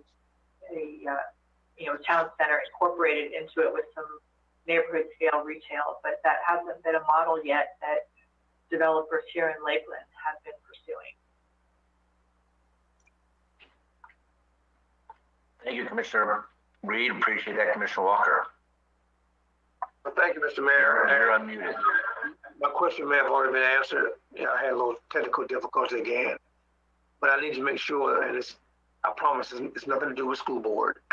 So my question though is transportation. As far as what we know is happening and proposed to be happening with Pipkin Road, and that particular approval just recently happened, I think, with the county. Looking at what's happening here in a particular part of our area, of the southwest area of our city, with all the growth and projected here some years ago, about 4,000 rooftops coming up in that area. And of course, also the traffic that we had, and I read about a couple of my colleagues that what's going on with Pipkin Road and that kind of work to help support as we move along here with this particular project, as we see more rooftops coming out. The second question is, do we feel the park, which we which need to be approved, the land and all, on Monday, will really serve the purpose of the growth that we will see happening, is happening, and will continue to happen in this particular area of our city? I would just say from a transportation connectivity standpoint, it absolutely will. And in fact, one of the challenges we've had in Southwest Lakeland is the lack of, I would say, kind of a focal point, beyond just the neighborhoods themselves. And so with the park, and then what you're seeing over at County Line Road with the new public shopping center, Gresham Village, and then future employment along the north side of Pipkin Road, what you're going to start seeing is more of that mix of uses along the West Pipkin Road corridor. So the park is going to be absolutely essential to really almost be like a central park surrounded by the residential, and then the commercial coming in, as the rooftops come out of the ground. And so I think in terms of that area, the plan, the comprehensive plan, the policies are in place, the land uses, our transportation plans, all of that is starting to come to fruition. And the public will start to see that in real time. I think on purely transportation, we've got to get Waring Road improved. We've got to look at how to manage County Line Road. We've got a project underway right now up at US 92. That's only going to buy us about 5 years worth of capacity. And if we were just the only ones putting traffic on County Line Road, it's one thing. But our friends over in Hillsborough County are basically adding as much traffic as we are on the Polk County side. So we've got to get Hillsborough County to the table. And we've also got to look at alternative routes. How can we get traffic to the Parkway and basically divert traffic around US 92? Because even with that intersection being bigger, we got a rail crossing, we've got a major US highway that's not far from an interstate interchange. And so there's a lot of conflicts as you start to move north. And so I think, Waring Road, managing County Line and looking at alternative corridors, and then ultimately too, seeing what we can do with Hamilton Road to provide another good collector road along the west side of the airport. So those are the three corridors that we really need to improve to get traffic from Pipkin Road up to Drainfield to the Parkway and ultimately to the interstate. As we're having those conversations, hopefully Mr. Barnaby, those conversations, those are the comments you made and the actual can become agenda items that we think would be to have even with our local TPO or and of course, as you said, partnering with Hillsborough County to make sure that we get those situations and concerns on the table. Thank you again. Thank you, Commissioner Walker. And thank you, Mr. Barnaby, because that's very helpful for us as well. Commissioner McLeod. Thank you, Mayor. And not to go too far off of this item, but Chuck, I'm glad you mentioned that about cooperation and conversations with Hillsborough County and looking at this as a regional issue and approach. And I'm just curious how that works. What do those conversations look like? What's the process there? That's something that I know Teresa is spearheading right now with representatives of the Planning Commission and the City of Plant City. But in the past, what it's been is just getting folks to the table and just having them understand the importance of maintaining County Line Road for even their own capacity, their own viability long term. County Line Road is a Polk County facility, and so ultimately they're the ones that are permitting connections to County Line Road, and as we saw, to my knowledge, we've only received $60,000 from the west side of County Line Road, and that was through an infrastructure agreement tied to the development there at Rice and County Line. And so, I think one big question is how can we get more financial contributions from Plant City and Hillsborough? I mean, if that's happening, that's great. How much is that, and where's that money going? But between Polk County, the City of Lakeland, and DOT, we've been looking under the couch cushions now for 25 years to figure out how to fund County Line Road to get it 4-lane, how to improve the intersections, and I mean, it's been a piecemeal approach. And because County Line is the only direct connection between 60 and the interstate, that's where it's very attractive for regional traffic. And we need other partners to help, locally to get us that next level of funding. And so there's really nothing. There are no agreements that are in place. There's nothing from an official standpoint. Hopefully, with this next round of meetings with Hillsborough, we can get them to understand the importance of County Line to their own needs and get them to bring resources to the table. Because frankly, their attention is Tampa and Northwest Hillsborough County and South County down to the 301 corridor. We need to get them to start thinking about County Line for their own interest. Very good. Commissioner Madden. Thank you, Mayor, and thank you, Chuck. I think it is so important to have these discussions. I know they can become lengthy, but honestly, to think about Hillsborough's contribution and the intensity that they're bringing to that thoroughfare is essential for our general public to be aware of. I know that some of the projects that we have had our greatest pause and actually, voted no on were when they you're joining city land with Polk County land. We see that the differences in our stormwater retention and flooding and some of those things create problems, and we're all sharers of these lands and intersections and roads, and it's incumbent upon us to work together for flow in the future. So I really am glad you brought that up with Hillsborough. I hadn't thought about that before. I've thought a lot about, making sure in the Southwest area, we are working diligently with our county partners to make sure we have traffic flow. But that Hillsborough piece, Chuck, is really something that if we need to collectively, write a letter as a commission or advocate on behalf of that, because it's true. We have builders who say, oh, I'm going to build on the Hillsborough side. Maybe they don't have the impact fees, or maybe they're not required to build signalization or buy a bus like they might have to in the city of Lakeland. But because we're requiring some of those things, we are trying our best to mitigate some of these congestion and traffic concerns. So great for the builder that maybe they didn't have to contribute some of those things in their project, but bad for them ultimately when they can't even get out on the road where their building lies because they didn't pay some of those and didn't participate and partner, which we require, on our projects. So just like all the projects we've seen today, I think that we've seen that we want to be a city that says yes and works with builders and developers, but the best projects are the ones where it's give and take on both sides, and we both work together, and it's a better project all the way around, whether it's for traffic or for schools. So I think this conversation today with thinking about long-term planning in that area with regard to schools and then start bringing up Hillsborough County, if there's any way as a city commission, we can advocate collectively with a letter to the school board or to Hillsborough County, please let us know how we can help. I think that's a great suggestion. All right, anything else on this one? And I'm looking for hands and I have a calendar reminder in front of me. Okay, so I think we're done on that one. Thank you very much. Great conversation, sobering and important. So is that both items or you need to do the second one? Was that the second? Mr. Davis, you're finished, right? I can't, you're muted, Palmer. I can, you're finished, correct? Mayor, I can answer that. If the first ordinance was to dissolve the existing district, and the second ordinance is to establish the new district. So, but I think the conversation we had covered both items.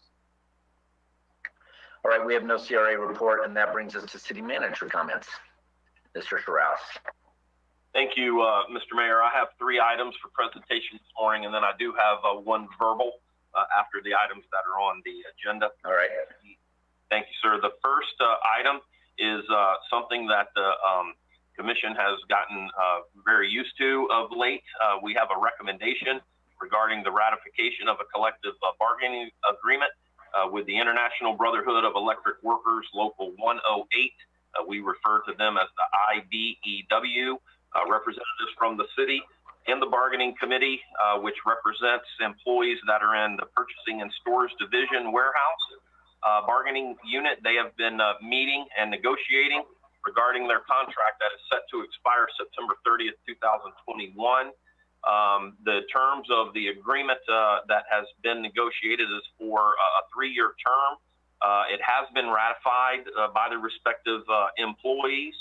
The major economic conditions of the agreement include on wages effective October 1st, 2021, which would be fiscal year 22.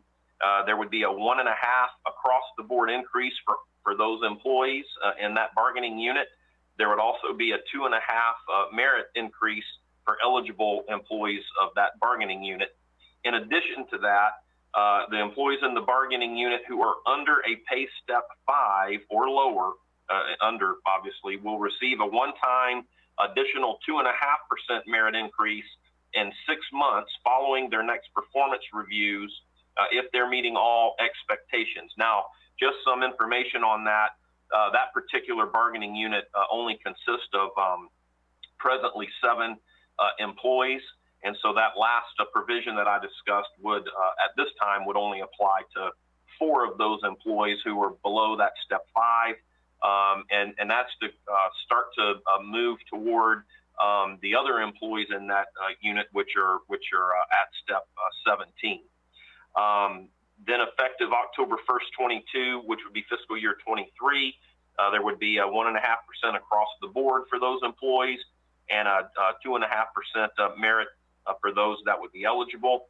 And finally, effective October 1st, 2023, which would be fiscal year 24, effective 90 days prior to the expiration date of the agreement for fiscal year 23, the parties will enter negotiations specific to Article 23 on wages. So it would be an economic reopener that would apply only to Article 23.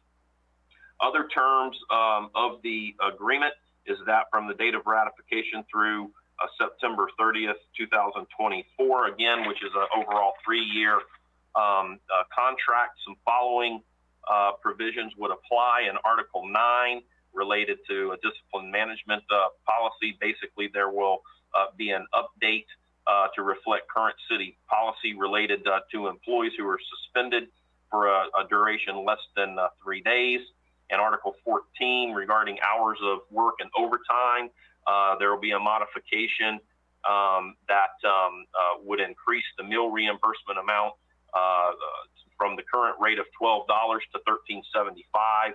All the other articles were tentatively agreed upon and have been incorporated into the agreement. And so staff will be recommending that the commission approve the ratification of this collective bargaining agreement. And I'll stand for any questions, and Charlie Martin is also available to assist.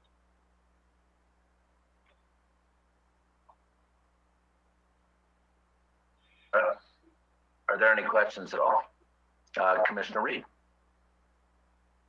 Yes, sir. Mark, this would be a question for you probably. Again, I knew if I were going to work for the city, this would be one department I'd want to work in personally, from what I gather from there.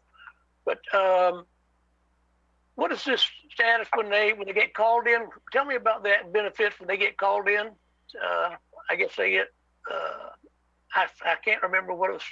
Can you address that? I guess if they get called in, they get 4 or 5 hours automatically if they're 1 hour, something like that. Yes, sir. They'll be put on standby for a period of a week, and with that they get 1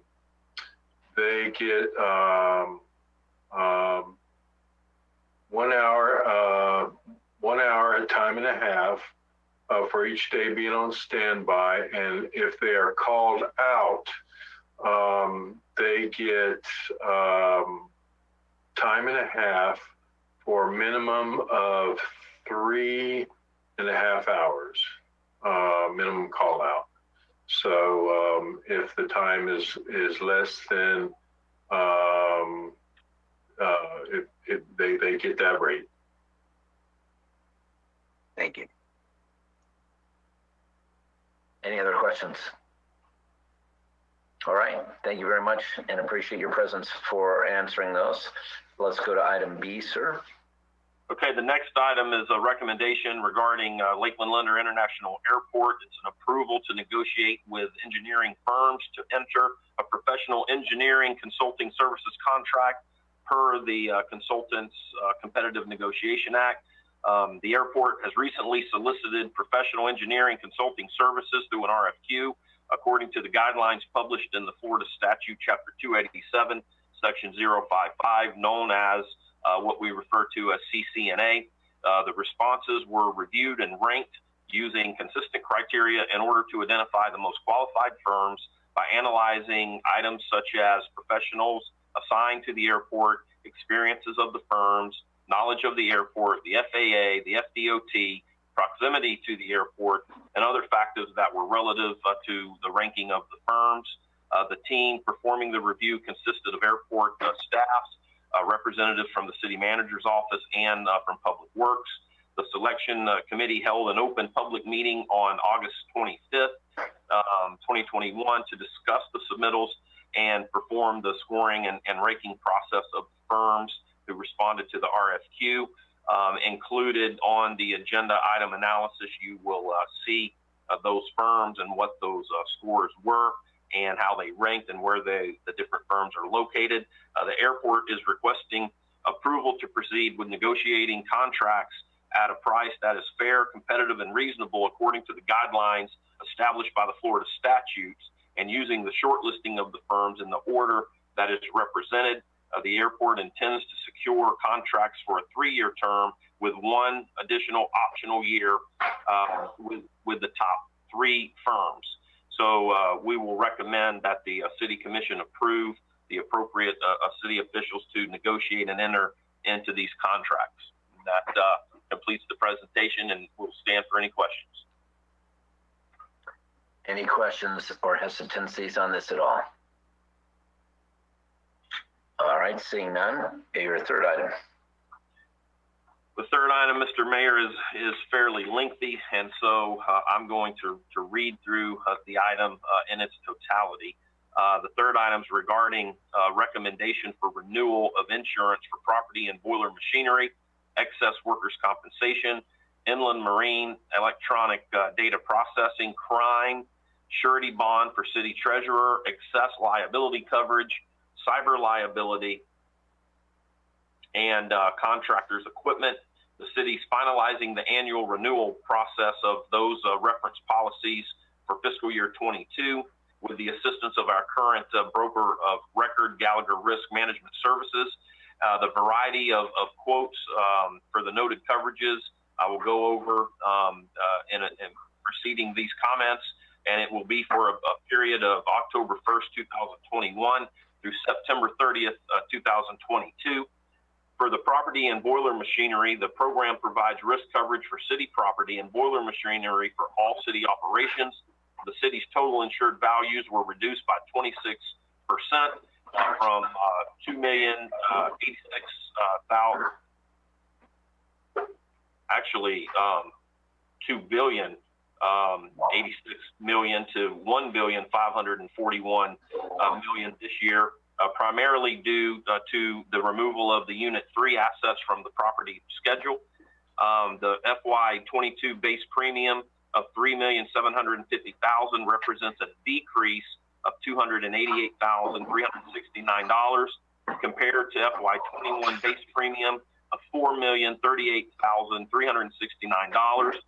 Current renewal premium is being presented as a not to exceed, while our broker continues to negotiate with underwriters to improve pricing and drive the lowest possible premiums.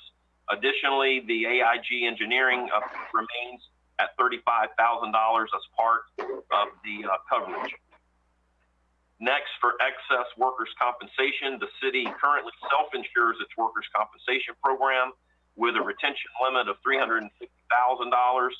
The incumbent Florida Municipal Insurance Trust has again offered a competitive program. The premium for FY22 will decrease by a total of 19%.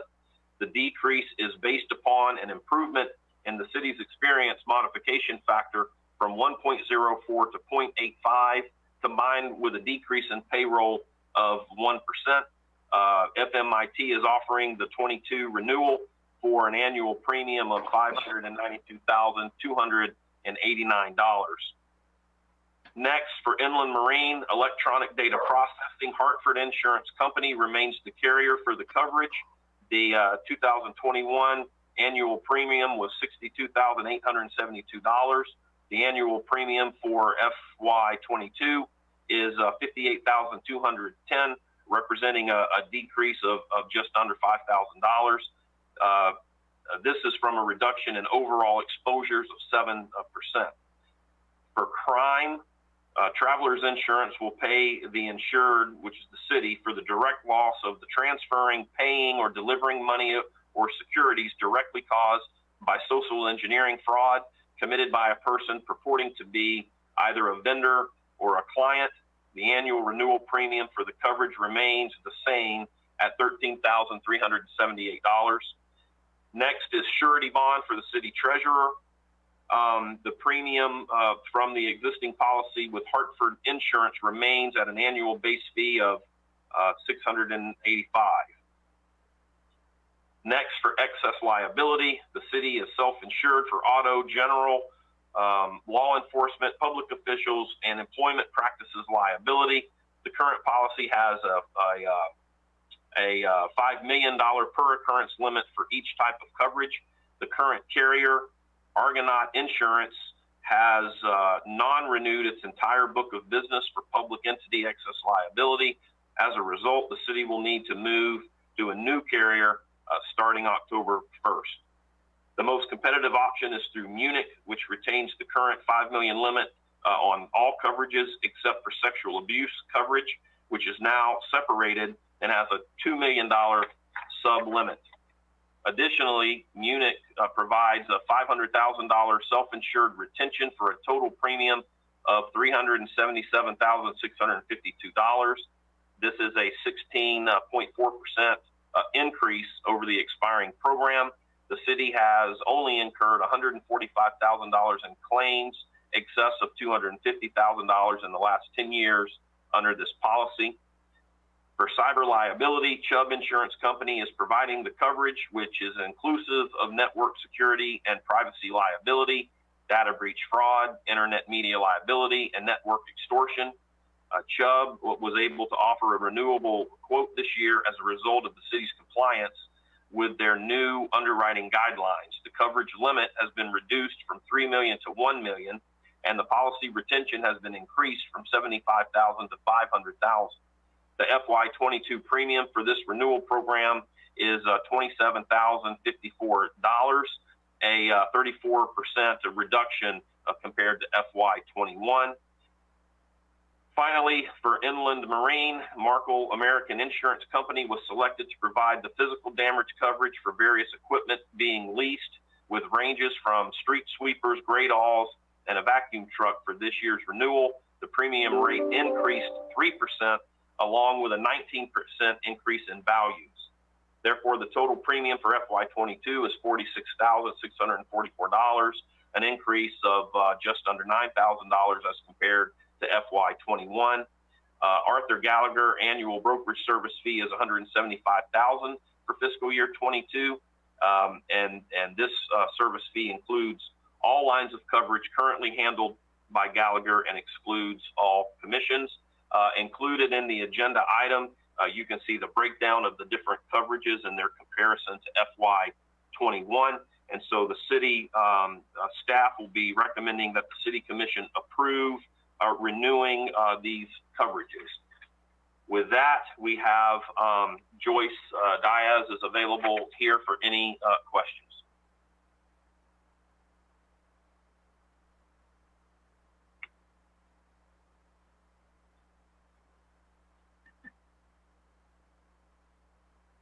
Are there any questions? There we go. Are there, Commissioner Walker? Thank you, Mr. Mayor. Ms. Joyce, overall, I know we had conversation as you're keenly aware, where, you know, Gallagher's been the, I guess, the respondent to our particular needs here for our city, and always in the past years have been that one that we've selected for the various coverages that's needed, because of some unique things that we have here in our city, and as opposed to maybe some other things, especially with Lakeland Electric and that kind of thing. Do you see where we've done due diligence to make sure we captured as much savings or as much as we can for the particular coverages that are warranted for our city and its operations? Can you repeat just the last part of that question? I'm sorry, it broke up on me. Yes, ma'am.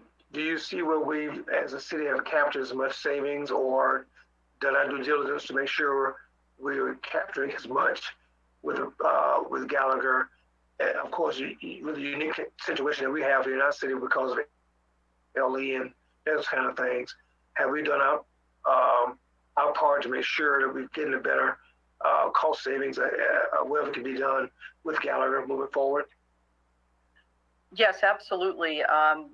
As a matter of fact, they're still out there marketing some of these coverages for us to make sure that we get the absolute best premium we can. Internally, we've scoured through and make sure that we're only covering what we need to in reviewing the different programs. So that's why you're not seeing such a great increase this year. We're really being very careful, and they're assisting us with that. Yes. Well, thank you so much. And I was just making sure that because of the unique coverages and unique things that we have for a city our size, and the different things that we have to make sure that we maintain coverages for, that we have done our best to make sure we got the right provider and the one that would provide the kind of services needed. Thank you so much. Thank you. And Commissioner Madden.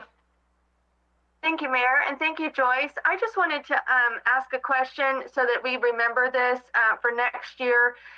With regard to the decrease in the values due to the decommissioning of the coal plant, when we add the new 6 RICE engines, obviously that's going to then increase that the asset portfolio there, number 1, property and boiler machinery, from that giant $2 billion number. $10.5 million.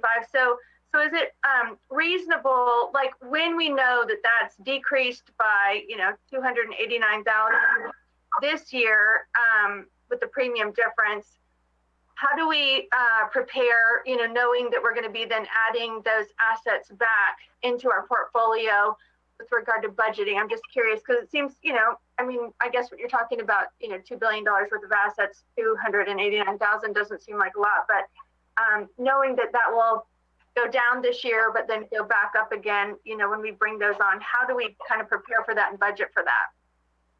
That's something good, very good question, that we work closely with the plant and finance to make sure that, we can cover those pieces. And, the other piece we did look at, we talked about last year as well, was separating out the utility from the municipal property. And so we look at that every 6 months to see if it makes more sense to do that. And at this point in time, it does not. It hasn't gained us any positive or reduction in premium. But as you said, as we get some new buildings, that new Rice engine power plant, that could possibly change things. And that would be an opportunity for us to take a look at that to see if that makes a difference for us. Excellent question and wonderful response. Other items are of interest on this. Okay, thank you very much, Joyce, for joining us. And we are going, and then you have one more verbal, sir. Yes, sir, Mr. Mayor, thank you. I do have a verbal for the commission. We have received a request to identify which of the commissioners will represent the city of Lakeland at the upcoming Polk County Legislative Delegation meeting on October 26th. Commissioner Walker was the representative of the commission last year. And it's my assumption, as he is still the chair of the legislative committee, that we would appoint him and notify them that it would be Commissioner Walker as the representative. So I just wanted to make sure that is the desire of the commission, and then we can provide that information as requested, because just like last year, they're going to limit the number of speakers and even assign a period of time for each speaker to address the delegation. And Commissioner Walker, from your perspective, any conflict of interest in terms of Florida League of Cities president, or does that make it even more so suitable? Mr. Mayor, thank you. I think it's definitely I would serve as I did last year and before the legislature delegation to let them know, in respect to me being, of course, City of Lakeland City Commissioner, and now, of course, President of Florida League of Cities. But we find the various issues, or I would think things that we're talking about with municipalities and cities are very similar. So as we did last year, Dave Shep worked with us and make sure that whatever the presentation we call for, because you're limited in time, those particular issues that concern the City of Lakeland are addressed primarily, and of course FLC's issues are very, very similar. So I think it's like a home run. You got twofold purpose that we're trying to accomplish and get it done. So you don't want a distance from that. You feel like you're centered in it, right? Exactly. Okay. So comments from commissioners. Any problem with that? Everybody up? Thumbs up? Okay, you're 100% endorsed for that continuation. Thank you, sir. Thank you, Mr. Mayor, and for the benefit of the commission, we'll go ahead and provide that information as requested in a timely manner. That's all I have for today. Thank you. Great. That brings us back to City Attorney A1. A1 is an amendment to the firefighter pension plan that is being proposed by the Firefighter Pension Plan Board of Directors. It has been endorsed by the Firefighters Union. Florida law, state law, imposes an excise tax on property insurance premiums that is used in part to supplement pension benefits for firefighters. And what the state law says is that most of that money will go to just simply supplement the defined benefit plans of firefighters.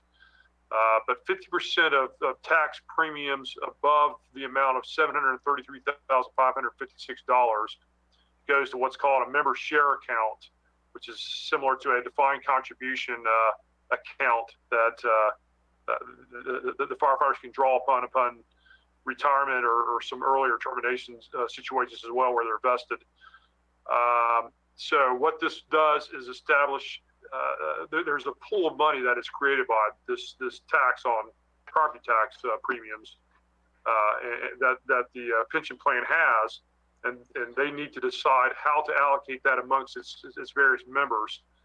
So what they've done is decide that they want to allocate this pool of money from this premium tax based on years of service of the individual members. So what this ordinance has is a formula that takes each individual member's total years of service, divides it by the total years of service of all members in the plan, and then prorates the premium amounts amongst those members in that fashion. So really, this is just establishing the way that extra benefit money will be allocated amongst the various members. Again, this is being endorsed by the pension plan board of directors and by the union as well. Questions? Seeing none, thank you very much. Next item. The next item is just the resolution that goes with the demolition equalization roll. The following item is a housekeeping matter for the upcoming November elections. It is authorizing the city clerk and deputy city clerk to hire all poll workers that are necessary to conduct that election, enter into leases for the various polling places that will be necessary, approve the form of the ballot for the election, although the city commission approves the language for the charter amendment. And then finally appoints the city clerk and deputy clerk as acting members of the canvassing board for the purposes of conducting the logic and accuracy testing of the voting equipment, and then also processing absentee ballots. Any questions on this? Thank you, sir. Next. All right, next item is a vacation of a public utility easement at 3516 Lakeside Heritage Drive. This is a 9.5 acre property on the southeast, just to the southeast of Banana Lake. The current property owner is looking to sell that property to another entity, and there is a 15-foot public utility easement that really has the effect, because of the way it's worded, of encumbering the entire property. It's 7.5 feet on either side of any kind of public utility lines on the property, which could be anywhere on the property. And we've polled the various different utility providers, and there are actually no utility facilities that would be impacted by this. So there are no objections from the utilities to vacate public utility. That's interesting. Would that have gotten created because it was going to be a high tension base area? Well, why would it have been created in the first place? Do you know? It was created quite some time ago. I don't know if there was ever any facilities put on there or not, but the easement was drafted in such a way that it provided a lot of flexibility as to where the lines could go. And in 2021, it now has the effect of covering the entire property. So we're looking to release that to allow the property owner to sell that without any kind of exceptions to their title insurance. Are there any questions or concerns on that from the commission? Seeing none, next. The next item is authorizing the city to apply for a state revolving fund loan from the FDP in order to finance the new pump system at the Glendale wastewater treatment plant. You heard about that a few agenda items ago. We did some preliminary design work for that, and now this is to allow us to apply for this loan, actually. And now this is the actual loan. Just authorizes us to apply for that. It's going to be approximately $1.1 million all in. Also authorizes the mayor to sign any kind of application forms that we need to do to process this. Questions on that from any commissioners? Seeing none, sir. We've done miscellaneous. So we're item 3. Okay, Ramona will address item 3. Yes, this is an agreement with IBM. It's actually a renewal agreement for the city's use of its IBM Maximo Enterprise System. This enterprise system, a variety of city departments use it to help manage asset life cycles, maintenance, everything from buildings, equipment, IT type assets. And in order to maintain support, IBM obviously is the sole provider of this particular system. And as we're seeking to, this is a renewal, but IBM has also changed its platform to a new agreement, which is referred to as the Passport Advantage Program. And in order to secure competitive pricing for this particular program, we've actually been able to utilize the state of Florida contract.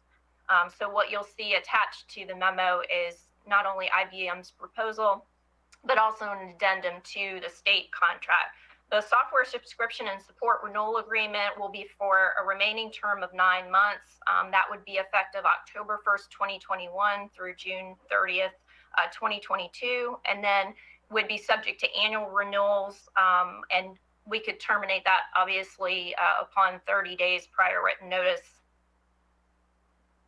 prior period. The total cost for the term is $338,848.20.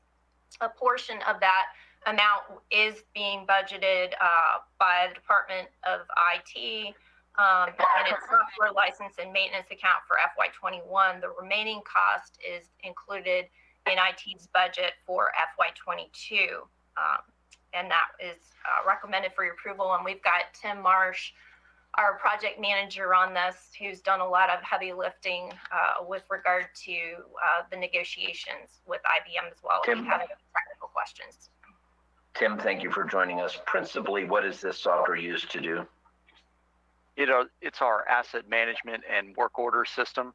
Lakeland Electric is one of our biggest users of it. Water uses it. We use it here in IT.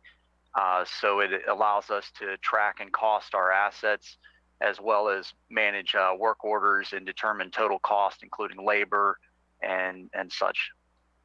And does it do depreciation as well, or is that separate from? I would have to get back to you on that. I believe depreciation is within our Oracle financial system, but I'm not 100% sure on that. Questions from commissioners? Mr. Brossart, our finance director. Maximo does not track our depreciation, sir. That is Mr. Marsh is correct. That's handled through a different system. Okay. Mr. Music, did you have a question? Commissioner Music? Okay. Any other questions? All right. Thank you, Tim. Appreciate that. Thank you. That brings us into Utility 8C1.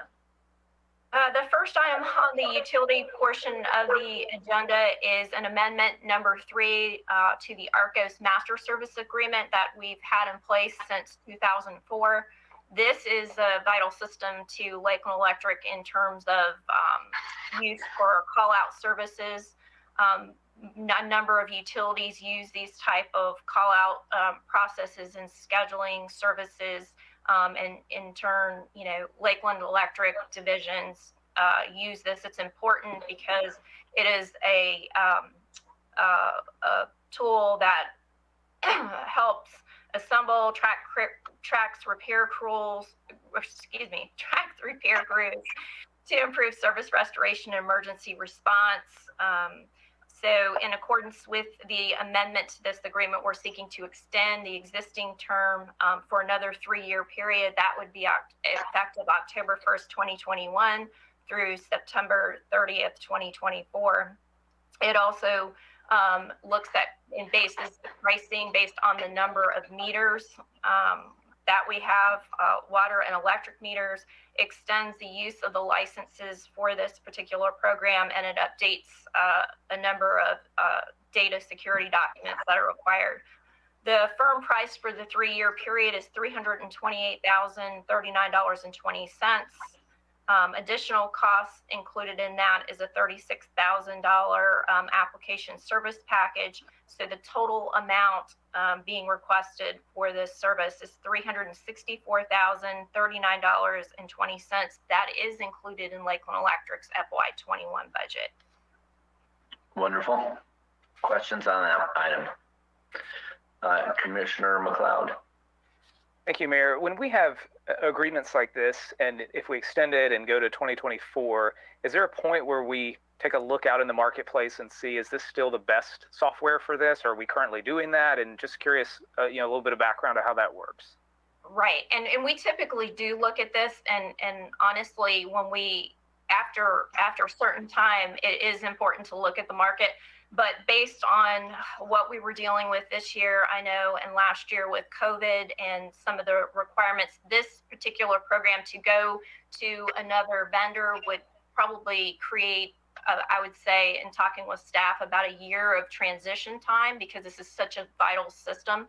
So I think the intent is, following this 3-year term, that we would certainly probably issue an RFP and go out to market to see how competitive this is. But I know that in talking to Lakeland Electric staff, they've been very pleased with how the ARCOS agreement has worked, and working with those folks from that particular vendor. We haven't had any issue, but that certainly is something that we look at. Great. Thank you, Ramona. Thank you, and thank you for that frugality. Item number 3. This is an agreement with Advanced Overhead Systems for gantry crane controls upgrade at the Larson power plant. The existing crane is over 70 years old and is in need of an upgrade. And it's important to have this crane for work that's going to occur to Unit 8 in the spring of 2022. And so accordingly, the Lakeland Electric staff, through the city's purchasing department, issued invitations to bid. They received 2 proposals. Advanced Overhead Systems, which is a Lakeland company, submitted the most lowest responsible bid. And just to kind of give you some perspective of this, because this is one of those things where a mobile crane would not suffice for what we're using. And if you look through your bid package, I think it's between pages 30 and 35, you're going to see some photographs. And those photographs give you some kind of perspective of the type of equipment we're dealing with, and why a mobile crane wouldn't necessarily be effective here, because part of that would require removing the roof, because it's an enclosed building. So sometimes we talk about this equipment and it's really hard to tell what we're talking about. So I thought that particular photographs that we have included in the bid kind of shows you what we're looking to do.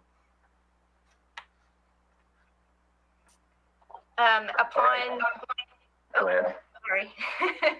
Upon your approval, we would go ahead and Advanced Overhead Systems would begin procuring the parts. That work would occur in January of 2022 once those parts are procured, and it would take about a month to complete the work on the upgrades. And again, that is the total cost is $199,240. That is included in FY21's Lakeland Electric's FY21 budget as well. Well, first of all, I think that crane looks in great shape. It was 2 years old when I was born. Okay, so questions. I think we go ahead. Number 4. Okay. And the last agreement that we have is a natural gas sales agreement with the city of Clearwater, Florida.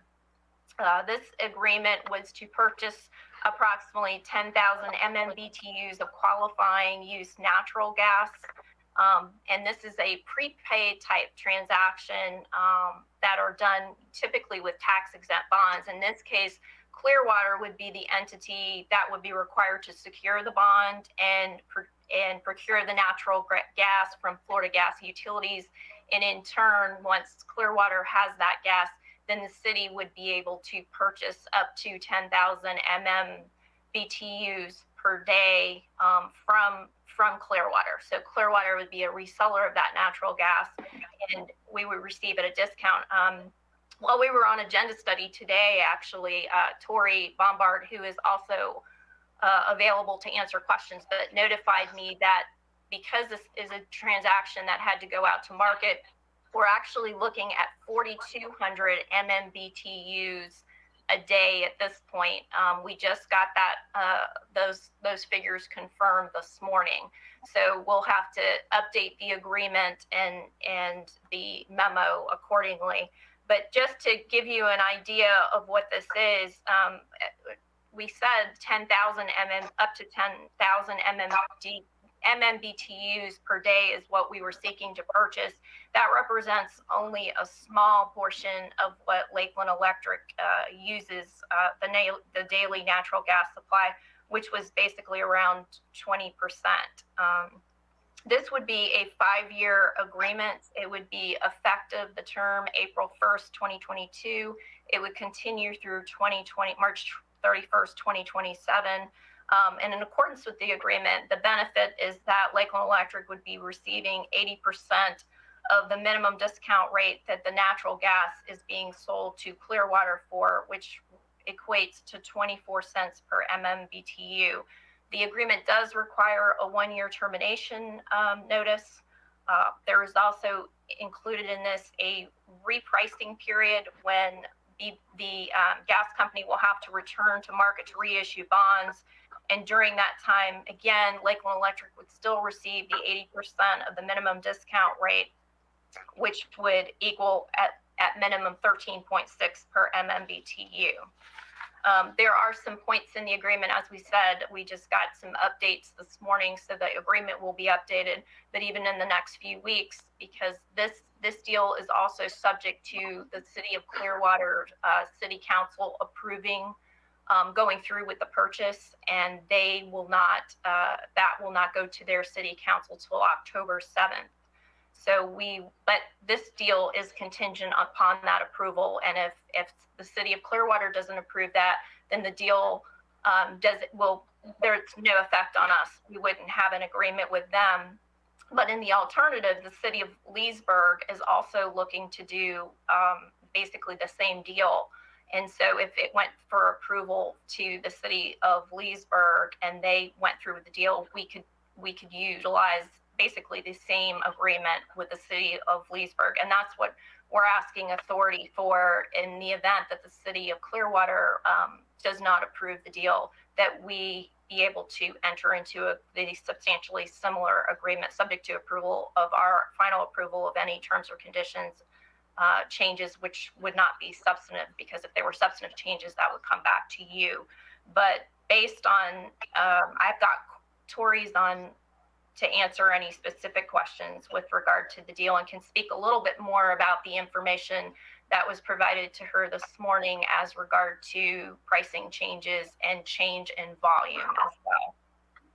So Ms. Bombard, if you could give us that update, and then also, why do these cities have surpluses? Well, when you're doing a prepaid deal, basically what a prepaid deal is there's a taxable bond and there's a non-taxable bond.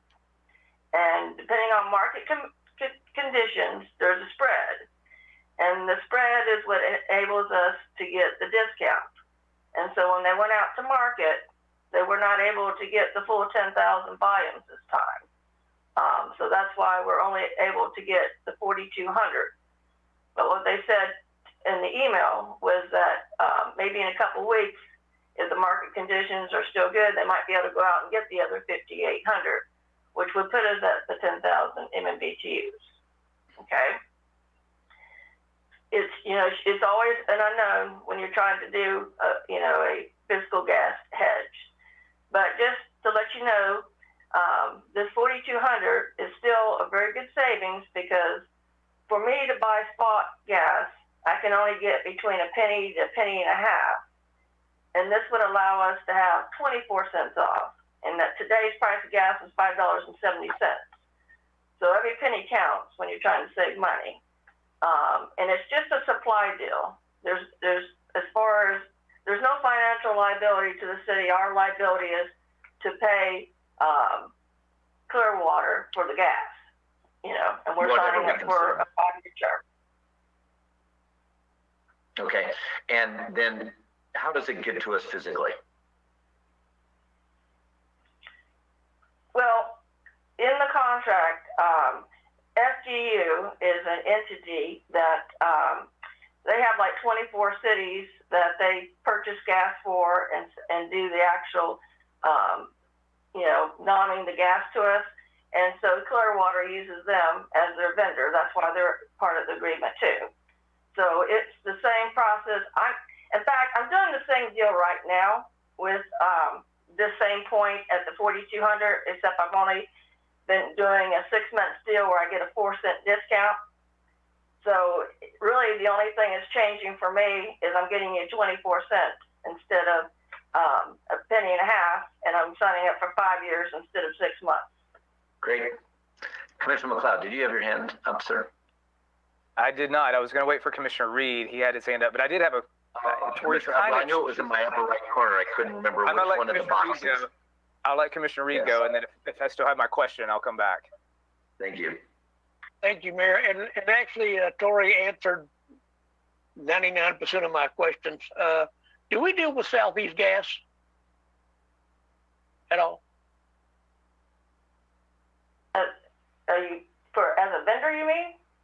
As a gas distributor, yes. Not that I'm aware of.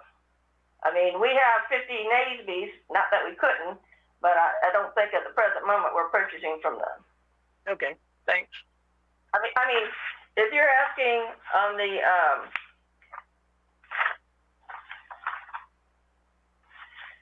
Southern Natural Company is a pipeline that I'll be getting this gas from. Is that what you're saying to me, or just as a vendor to buy gas? Well, I was just wondering. I took them shooting this weekend. I didn't know. That's what it was. Okay. Although I guess it was fishing. Okay, Commissioner McLeod. Thank you. Tori, I think you explained this, but my first question was the difference between purchasing from a city versus our other sources, but it's the savings that we're able to realize here, right? I mean, that's the advantage. It's cheaper. Oh, yes. Yeah, okay. Because the first question was why it just seems random to purchase from these cities, but it's cheaper, it's a savings to the utility, and it's overall a good deal.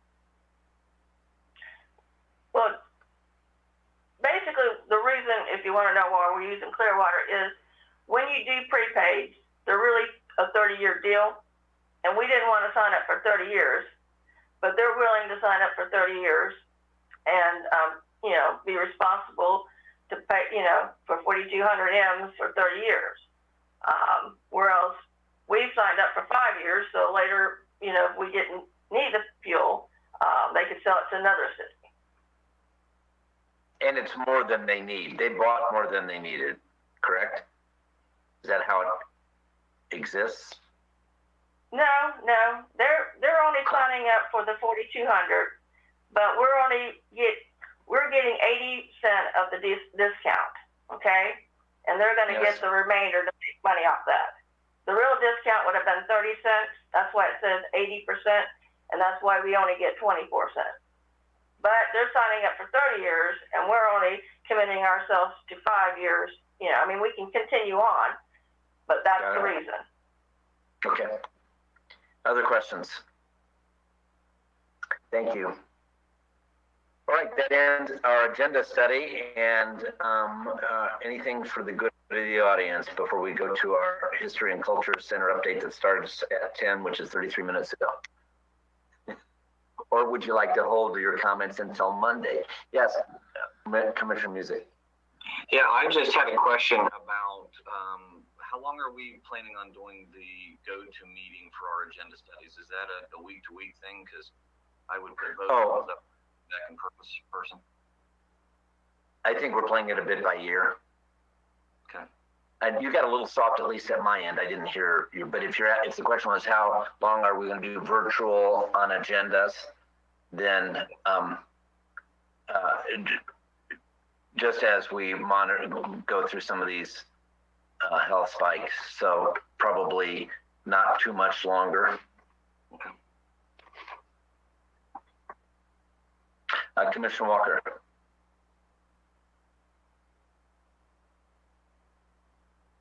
While Commissioner Walker's unmuting. Well, there you go. You're here. It's a good question, Mr. Mayor, because I know I'm just starting to have some technical difficulties. Was here. We can hear you. We can hear you now. You can hear me. Yes, just talk really loud. I was just saying, I'm starting to just have some technical difficulties as well. And the question that Commissioner Music asked would be a question I would want to know and have an answer as well, is how far do we need to go? Because it's kind of sometime in this day today, for an example, I was in and out, I can only hear certain things.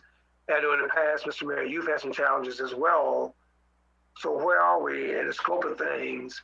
And I sure understand that we want to be safe, want to present ourselves as a way of providing safety measures for all of us. So I know that's important. I think that's a key element. But it does make it uncomfortable when you're not able to hear, be able to share accordingly. So we agree. So if you want to not do another one, that's fine with me. Mr. City Manager Strauss. Thank you, Mr. Mayor. It's certainly at the direction of the commission as to whether or not you would want to return to the commission conference room for the agenda studies. The only reason really why we have been doing them virtual is, as you're aware, we are requiring staff to be masked if we're in a situation where they can't be social distance from one another. And, with the volume of people that we have in that room, we would not be able to provide social distancing. But if we, just wear masks, we certainly could do that, at least from the staff level. Very good. Commissioner McLeod. Thank you, Mayor. Is there a reason we can't use the chambers for those meetings? Do we have to be in the conference room? We could spread out and have more staff in that room. If it's not a conflict with some other event, sir? That's the question I think he's asking, City Manager. I'm just curious why we would have to be in the smaller conference room when we have the chamber.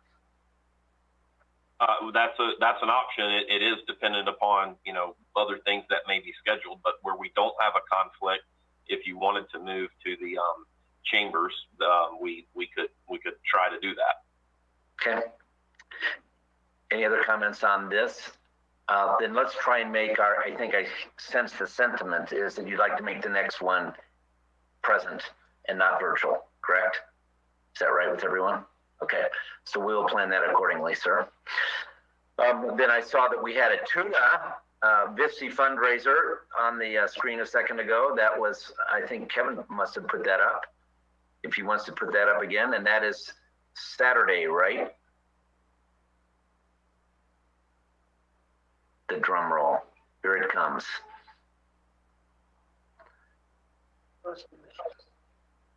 Yeah, so that's actually tonight. Tonight. It's the 17th, right? Sorry. So it's 6 p.m., Munn Park, and you just bring a can of tuna or other non-perishable food item, and the music is yours. That is correct. Pretty exciting. We're planning to have a fantastic night. Thank you, sir. Does the tuna need to be masked? That was really just a joke. Okay, so other items that anyone else wants to bring up? All right, then you want to take a 5-minute break and come back at 10. Let's just come back at 10:45. 10:45. That gives you 8 minutes, and we'll start our other session. Thank you.